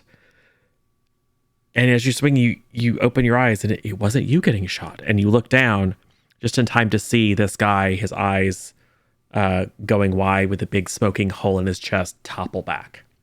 As then you look up and you can see your gank friend having just taken a beat on him and taking him out before he had a chance to annihilate you. And then blaster fire both directions. Cool. Well done. Patcher. Awesome. Because Rana made a ranged attack while engaged with me, I gain a boost die to my next brawl or melee check against them. Perfect. In addition, I would like to spend 2 strain to get another maneuver and spend both maneuvers to get 2 more boost die. So 3 total boost die. So double aim. I am using the brawl skill while engaged. So I think that's an easy difficulty. I thought brawl was always 2. But I may be wrong. Is this range is usually no, 1. You are right. Yeah, You're right. brawl is always 2. Ranged is usually 1. Ranged attack difficulties table, which is easy engaged, but then you add additional. Yeah. Sorry. And I'm gonna hit her real hard. Yeah, you should. That is a failure and for advantage. So we have things. Do we have any boons that I may use? Hold on, let me check. I'm pretty sure we have 1 minor boon right now and 3 major boons. We have 3 majors. I would like to use a major to reroll. That sounds like a good idea. Thank you also you. have light side points that you could use to upgrade your attack. Then yeah, I would definitely want to do that. Okay. Because this is important. Yeah, I mean, yeah. That is 5 successes and 1 threat. However, I am now a super talented doctor. So I'm going to use pressure point. Yes. Which means that when I'm making a brawl check against an opponent, instead of dealing damage, I deal strain plus additional strain equal to ranks in medicine, which is 2. So that's 3 damage from unarmed, or 3 strain from unarmed, plus the 5 successes. 4. So that's because you have to have 1. 4 excess. 4 successes. Yep. So that's 7. Mm-hmm. Plus 2 is 9. So Rana takes 9 strain. Yes. And Rana has suffered a little bit of strain already because this has been... It ignores soak. Yes. Yeah. Because you're literally just... I mean... Yeah. I take my hand and just shove it at her solar plexus. Yes. And you probably have all kinds of weird like needles and stuff in your hand. And so there's all kinds of really gross stuff going on. But it is a very surgical maneuver. She is all kinds of stuff, and she does have a lot of willpower, but she is not expecting that. And this has been a tough day for her. So you knock her out. Nice. It's a lot of strain all at once. Yep. And through the comms, I say, you all should secure the outside. Rana is taken care of. I mean, Yeah, the because reason working on it. like who came with you? So to clarify, the reason why I wanted to get in the ship so that I would have a better access to the weapons, so I could use that to secure the outside. You can just get in the ship. Easy enough. Okay. It's not locked. Yeah, I know, but I just want him to know that that's why I wanted to get in the ship. Yep. And you can. I mean, Mecca, if you are willing to haul dregs up out of eyesight, like up the side of the ship, then all they can do is fire at the bottom side of their boss's ship. I mean, that's all they can do. There's other things that they can try to do, but in the immediate, if we can narratively say that as soon as Mecca takes out the engineer and then ducks to avoid getting shot, you can just start pulling on the net, and in the next round pull dregs out of harm.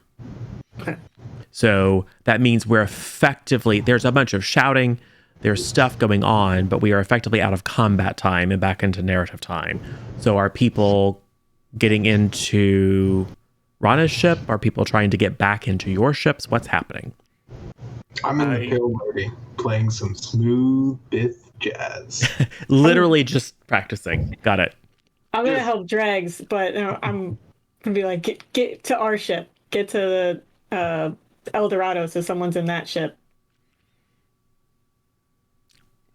Cool. Mainly because I just want him out of him and his shenanigans.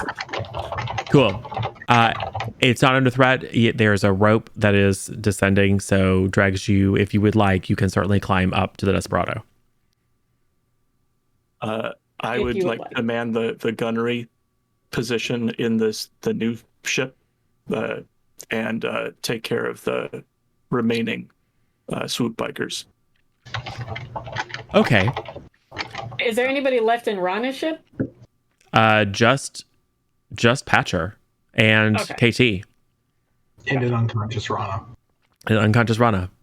And the package. So We're finally gonna open it. So between KT and Patcher, you don't know if you've killed them all, but you certainly begin firing the ship into the base. And the people who aren't caught in explosions probably make themselves scarce and try to find a way of, like, there probably are little rat holes that they can hide. You know, there's probably ways for them to escape, but there's not ways to get like a massive ship or something through. So they scatter immediately. You have run a ship. Getting it out is going to be a problem because there's no one down there to try to fix the lift mechanism. But you have Rana, you have the package. There are not currently anyone trying to fix the lift mechanism, either to bring the ship down or open it up. You'd have to get down there. Okay. Oh, It's a just take me to like stop blocking it, because that's really what was happening. Is I was the one counteracting it, so I could just not counteract it anymore. You could certainly, yes, you could certainly attempt another hack to basically undo what you've done and undo the fix that the guy tried to put in place and any damage that it might have incurred. Sure, make it happen. You want for that? It's still difficulty 3 with a boost. Okay.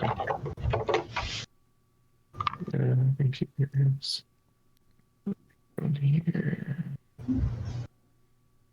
3 successes. Yep, easy enough. And what you want to do is to reactivate the lift? Yeah. Cool. Because So now we already have control over her ship. Yep. So. Which is damaged. Power systems are reading outside nominal. It doesn't mean that it's not flyable. But yes. I assume, since you've stopped firing at that point, with having scattered the rest of the swoop gangers, you're probably, Patrick, going to do something to sedate and or restrain Rana. Absolutely. Because you stunned her, but she's not like out for the count forever. Yeah. And I also locate the package. Yep, it's literally just sitting on one of the chairs in the cockpit. While I sedate her, I would like to check the back of her head, because in the first episode you mentioned that I read energy signature, like there was like a hot spot or something back there. Yep. If it's not immediately visible, I would like to start surgery. Try to take it Okay. out. Okay. It is not immediately visible. You do, however, given the fact that you have a little bit of time to look and a lot of expertise, you can see a very well, a very small surgical scar. I know where to dig. Yep. You know where to dig. Yep. That would be a medicine check, I assume. Yes. Difficulty. You are not in a surgical bay. You are performing effectively field surgery real quick, and not waiting until you have a chance to do more than just a quick scan. So I'm going to say it's a difficulty 4 if you're trying to be cautious. Like if you are caring about like accidentally removing part of her brain or something. Yes, I am. Okay, that is going to be difficulty 4. I want to make my intention is A, make sure it's not like a subdermal bomb, and B, make sure it's not like a kill switch for her. It's like to not like get rid of classified information or whatever. Are you scanning it, trying to figure out what it is, or are you trying to remove it? Because those are two separate.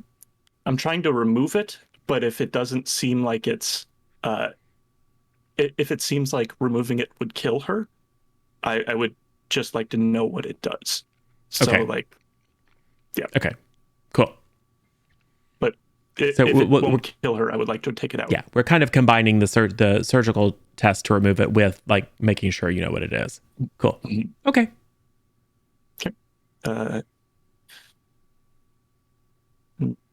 Okay. Cool. Boop.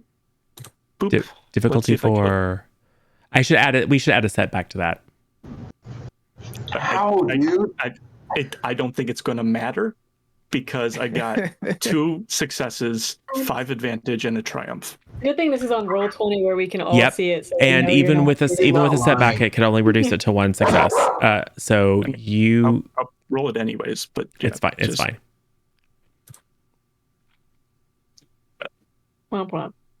Yeah, it didn't. It is, in fact. Oh, it didn't do anything. Same roll. Yeah, it was blink. It is a transceiver and a kill switch. Very much like to neutralize the kill switch. I will say you have removed it before you realize what it is. Okay. Because you instead of saying let me see if I can get a high resolution scan of what this is and deduce this thing, you're just like, I'm going to take it out, and it's kind of like I'm going to take it out and figure out what it is at the same time. So I will say you are so successful at taking it out that it's not until after you remove it and have a chance to kind of examine it that you realize, yeah, it 100% was a kill switch. But you haven't damaged her brain, and she's going to be under for a bit. So you have. So it didn't kill her by removing it. It did not, but it very likely could have if you had left it in. Good. Perfect. Maybe. And it may also be possible for her to communicate data, etc. Mm-hmm. She now that you scan her, she has a number of cybernetic, very subtle cybernetic implants and enhancements. Yo, what if she wakes up and doesn't remember anything? Like this transceiver was like some personality implant. Oh my goodness. Well, then mission accomplished. For her. I'll go over comms. Does anyone else require medical assistance? I'm doing just great.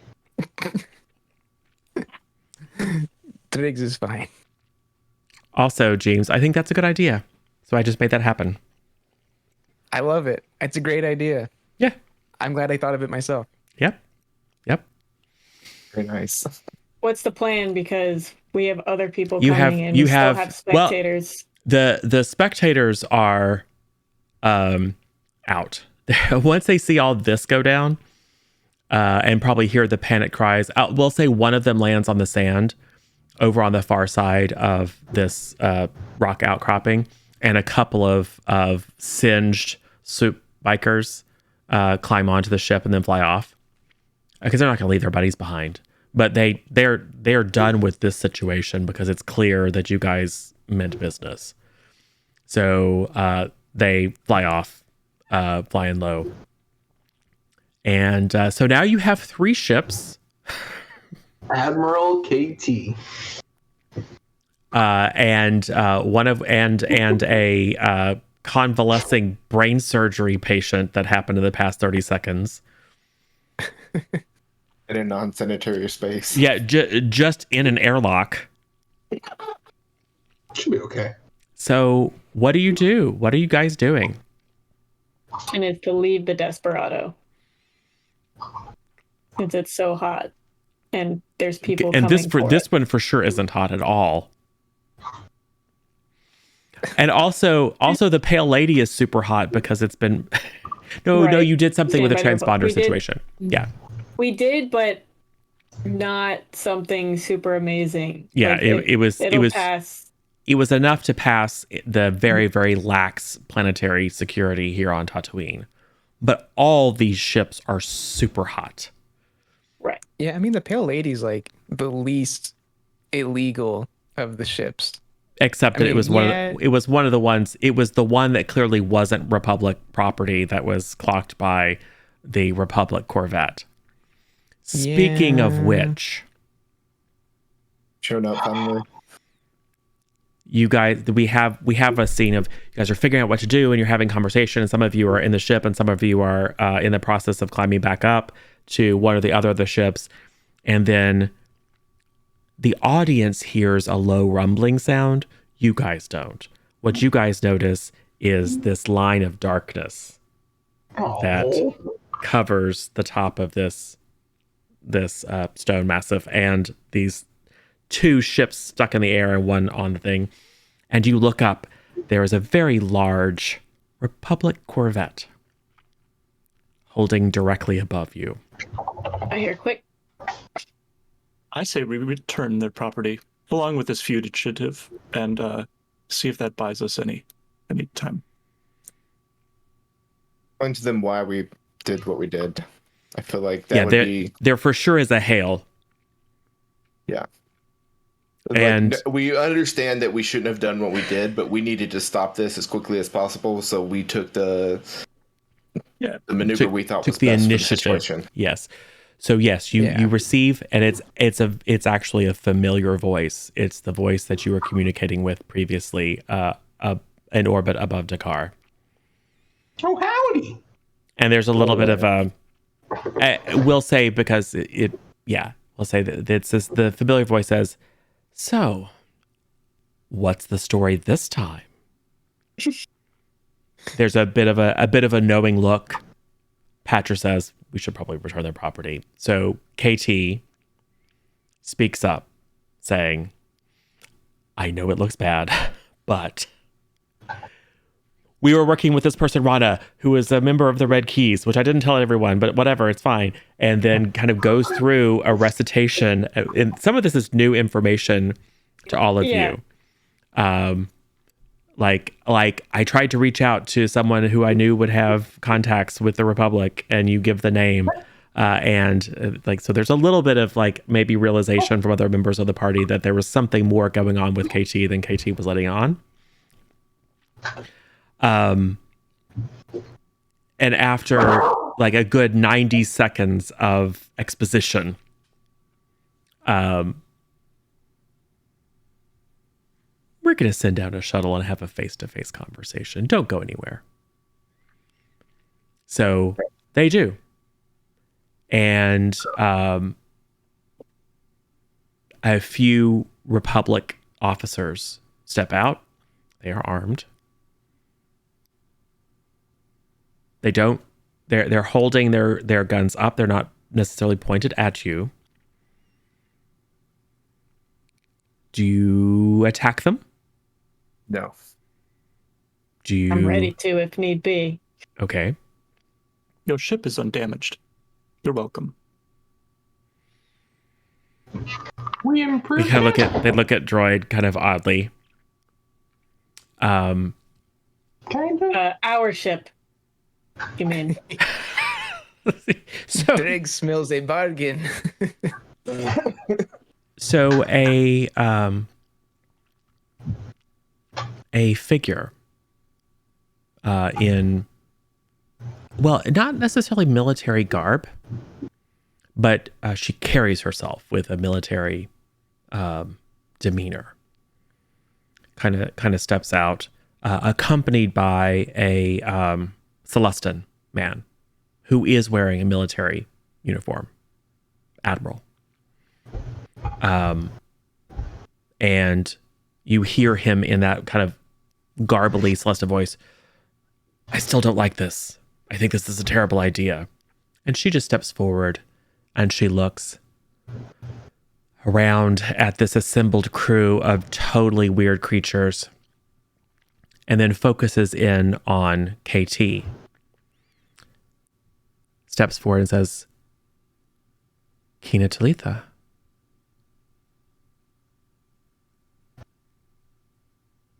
Yes, ma'am. Maz Kanata speaks highly of you.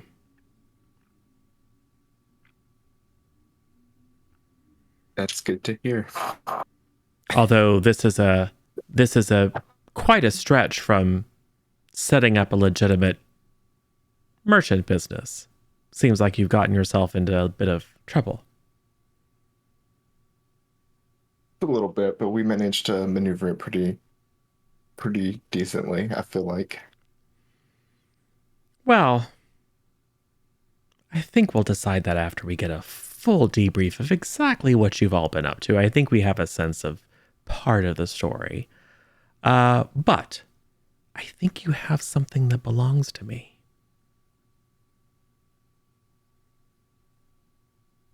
What might that be? Are you trying to play coy?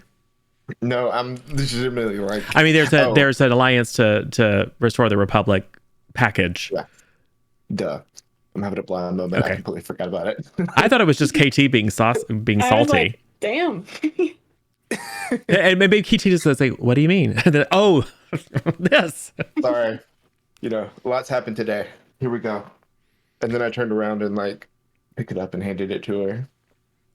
And she's like, so much trouble over something so simple. You want to know what it is?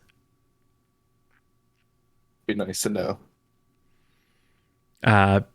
She'll just set it down, or she'll, wave a finger and someone will pull out a little collapsible table and she'll set it down on that and open it up. It's like I don't know how to describe it. It's like a souvenir chest. There are a few like handwritten journals. There are some maps. There's some electronic storage devices as well. It's like a time capsule. And she says, this is a history of the Alliance to Restore the Rebellion. This was very sensitive material. It has a list of our bases. It has a list of our activities and initiatives, some of which are very well known now, some of which are not. But this has very little remaining tactical value. It's of great sentimental value to me. I am curious why anyone would go to so much trouble to recover notes and memorabilia from a time long past. Is that something that you'd be willing to help me figure out? That might be arranged. And then Dregs just kind of saunters in. He's like, what do you pay? You remind me of someone, shorter and with more arms, but you seem familiar somehow. How about the rest of you? Sure. Do I have to shoot people? Not unless you have to. So Sure. yes, possibly. Oh. But someone who can effectively bamboozle trained Republic soldiers could be a useful asset. I don't think I bamboozled as much as I helped them understand the world in a different way. That's exactly what I would expect you to say. Droid, I see no restraining bolt, so it looks like this is a decision that you get to make on your own. I apologize. I must have misplaced it. Of course. You also remind me of someone, not quite as small, and more communicative, but yeah, you seem familiar too. So, interested in helping me solve a problem, a mystery. I do like solving problems. Clearly, and then she looks over at the the big bloody hole in the back of Rhonda's head. She is yours to take. Yes, she is. There was a kill switch embedded in her skull. It was then Interesting. removed. Interesting. And how about you? Never removed it. Looking at Mecca. I'd have set off the kill switch. Could have. It was very lucky that it didn't. Oh, and by the way, by kill switch, I don't mean it sends a neurotoxin or electric shock. It's an explosive. Oh, gotcha. It would have blown off. It would have blown her head and most of her upper torso off, and certainly outside the confines of the skull would have done severe damage to you. Gotcha. But it didn't. As you hand it over to one of the techs, it's like, it's a bomb. Oh. Put it in a case. And you? She looks at Mecca. Mecca does not really want to go, but since Patcher's going, Mecca really sees the value in Patcher and is also not wanting to go on her own. So now that everybody else in the group has agreed to go, she just nods. Cool. So Now we can do illegal stuff legally. It's going to be fine. So we have this. So the camera pulls back of the scene of you guys all standing on this windswept plateau around Rana's ship with this Republic shuttle landed nearby. We cut back from the scene of everyone kind of with their various different motivations. Like there's a close up, a tight shot on everyone with like a little bit of a sense of what their emotions might be, except obviously for Patcher. The kind of mixed emotions and calculation that's going on in your heads. And we see the wheels turning and get a sense of like, oh, maybe this is something we might do for a minute, or I'm totally gung ho to do this or whatever. We cut back some unknown amount of time later. It is an orbital scene. We see Tatooine against the speckled blackness of space. We see this big Republic Corvette kind of loom into view with the low rumbling, and we see a couple of ships. Like we just get a chance to see a couple of ships, your ships, jumping off into hyperspace, perhaps on some sort of mission. And then we cut into a conference room. And the woman that you were speaking to is just kind of looking out the window and watching you all go, and turns around, and that same Celestin admiral is just kind of shaking his head and says, this is a big risk to take. And she's like, I know, but I have a good feeling about them. And then he will say, whatever you say, General Organa.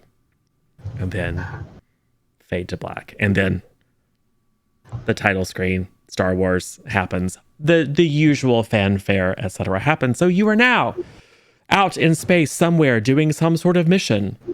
Who knows what?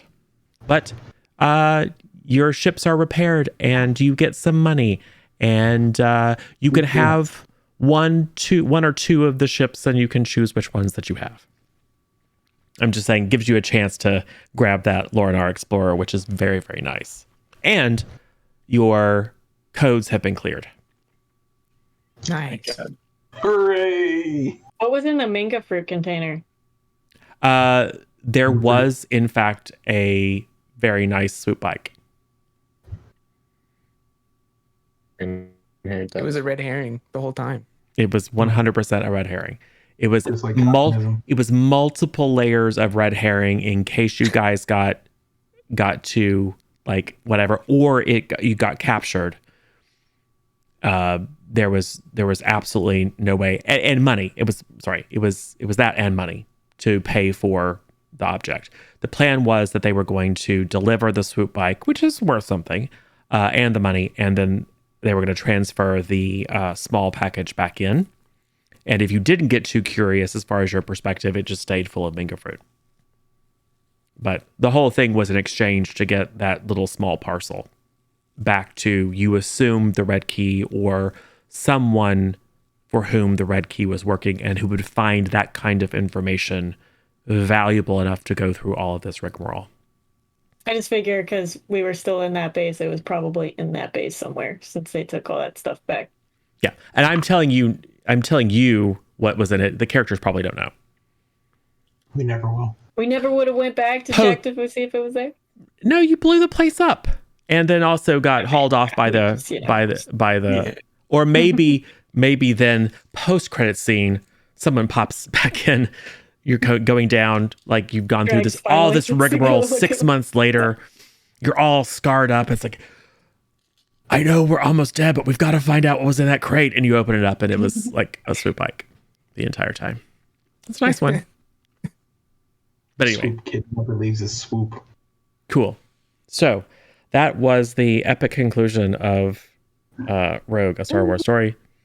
And as most of our conclusions go, it is a, if not cliffhanger, we don't like to end with, and then everyone dies, and then they all live happily ever after. We want to imagine these characters going on to further adventures, and comedic hijinks. So cool. I mean, it was a mission accomplished. Like it was fulfilling in the end. I mean, We didn't even kind use all of. of our major boons and banes and stuff. I know, right? But there were We tons. used a lot. I think many, many, many more major boons were used in this one session than have maybe been used in all of the other sessions of all the other games put together. Yeah. So if needed. anything, chat won. Chat does win. Yes, Thanks, chat we love did. you, Chat wins. You guys are just along for the ride. Canon. Chat is the light side. They've been manipulating fate in your favor. Cool. Go chat. Yes, chat MVP. Awesome. Well, thanks everyone for joining and for sticking with. If this is the first time you have seen Star Wars, definitely feel free to go back and check out part 1 and part 2 that are up on the YouTube. Part 3 will be up on the YouTube sometime tomorrow, probably, although busy day tomorrow, it might be Monday, but will be available in short order. And I will structure them in the playlist so it's really easy to watch them all back to back. This was a fun one. And as much as I'm sure I made a bunch of mistakes with the system and some intentional choices to streamline it, I think it was a fun, cool story. I think these are cool characters. Thanks everyone for playing and sticking with the story through all the kind of scheduling disruptions, etc. And thanks, Duck, for soldiering through a long session when you're not feeling great. Let us do the thing that we do at the end of sessions and let people know who you are and where they can find you next. Start with Duck this time. I was fully expecting this to end all Rogue One, but I mean, it could have. Are you jumping into a ship by yourself and closing the hatch behind you? Yeah, kind of was expecting that. Did not expect Rana to go down in a single punch. Anyways, I'm Duck. I run a D&D campaign every Wednesday over on my channel. Fairy tales, mythology, biblical horror, silliness. I had a ton of fun. I haven't played a character like Patcher before, kind of like lawful evil, and it was a blast. Beautiful. That's all I got. And I am James. I stream here occasionally on Twitch, and that's probably going to change because I have classes coming up and I'm trying to get a job. So when I'm not streaming, I try to maintain a presence as often as I can in several different communities, including this one, including Moros, including Juices, Meg, a lot of the familiar faces you see on this channel. I'm usually there supporting in one way or another. I had a ton of fun playing Dregs, a little bit more active, a little bit more willing to go against my instincts and do what Dregs would do, try to separate myself from the character as much as possible. Get into silly situations because he's enterprising in more ways than one. And with that being said, I had a ton of fun playing that character, and I'm looking forward to what the future may hold. We had a good ragtag group of individuals for this endeavor, and I'm looking forward to what's happening next. It's a big galaxy. Govan on Twitch and Twitter, and on Instagram, or Govan88 on Twitch and Twitter, and Govan on Instagram. With work starting up crazy again, I'm gonna try to also do 1 day a week, maybe, of streaming again. It helps de-stress, so it's good. But yeah, this was honestly the most fun I've ever had in any D&D campaign I've ever done, because it was goofy and funny and unexpected, and there was, twists and turns and a lot of fun with it, even though we had a lot of things going on, and it was just a lot of fun. I really enjoyed it, and Star Wars being my favorite genre, it was near and dear to my heart, so I really appreciate you doing all that you did, and the story and all the background, and it was really enjoyable to get to play with y'all. But yeah, hopefully get to do it again soon. Lovely. I am SJ_sidekick. I'm SJ sidekick on all the things, because, hashtag branding, even though I don't actually stream or anything. You can find me usually here, or lurking in the various chats of other people within this community. I have masks tomorrow and Avatar on Thursday, which I'm looking forward to. Playing a very different character in Avatar than I usually play. I'm always some sort of serious character in all the role plays, or what is it? Mass Effect, Yep. This game, Masks. I'm the character that takes themselves very seriously, so it's nice to play just a carefree, kid that's trying to, play superhero, basically. Yeah. What's good? I'm Moro. I stream More Winema Sales. It's usually what my name is. Sometimes it's Mims, M-I-M-S. I stream mostly on Tuesdays. Next Tuesday we should be doing a Labyrinth RPG. So instead of stream, I'll be here. So if you're here, you're already good. But yeah, I do some speed runs. I do Link to the Past randomizers, retro, variety. I do what are they called? Metroidvanias. I like them. But yeah, I really enjoyed this character, Duke, because I've never played a true pacifist before. Played games that are not combat heavy, but I never played an actual pacifist in a game that had combat mechanics. So it was exciting. It was really interesting. I was a lot more hesitant and cautious than I normally am. And it was a good exercise, and I'm glad I did it, and I'm never going to do it again. But that was still really fun. You were hesitant and cautious, and you still almost died a lot. Yeah, I was a punching bag the whole time. I was the tank of the group, and I think I took one shot the entire Yep. time. It was actually a lot of fun. I really did enjoy this character a lot. And it was a whole lot of fun to play with everyone. I look forward to doing it again someday. Awesome. And I am Zero or Zero Daylight, or Michael or DM or GM or Keeper or Master of Ceremonies or Narrator, whatever. You can find me on Twitter there, Zero with Zero Daylight. Although probably what you ought to do is on Twitter go to the Z Plus content. That's a great place to find out what's going on, get notified at least of upcoming streams and when stuff goes live on YouTube. Or you could cut to the chase and go follow or subscribe to our YouTube channel, which is free, by the way. You can go and subscribe to that and get access to all of the content from our one-shots and limited series, as well as our long-running, both seasons of our long-running D&D campaign. You should click the little bell next to the subscribe button so you can be notified when there's new stuff, in case you can't catch it here on Twitch. If you don't follow us on Twitch, you probably should. It's right there below where you're looking right now. You can click that button. A good way of getting to know what's happening. And if you're real curious about what we're doing or about these folks or the weird nerdy stuff that we talk about and the weird nerdy pictures that we share with each other, well, not weird, the nerdy pictures that we share with each other of like dice and painted minis and fan art and character art for the various different shows that we do, you can go check out our Discord and join. That is also free. And that's a good place to share feedback and talk about what's happening and what's going to happen. We'd love to have you join us. Anything else? Oh, we should probably figure out who we're gonna go see now.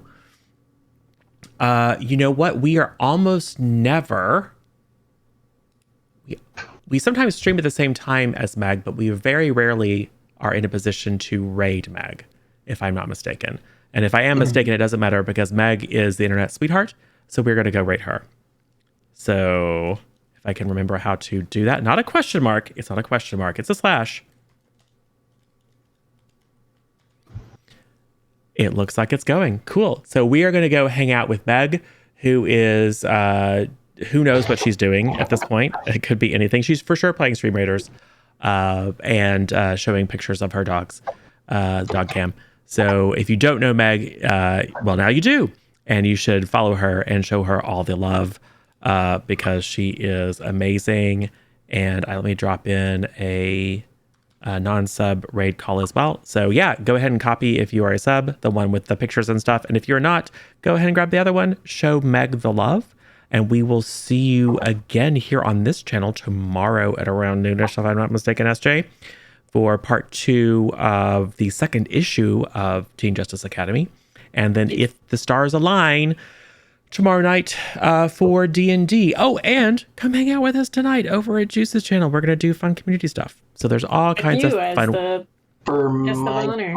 Yeah, we're gonna play some stuff, some Space Wars. That'll be fun. Haven't played that in a long time. Cool, awesome. Thanks everyone. Thanks all the players for showing up and for having a good time and making it a good time for everyone. And we will see you all again soon.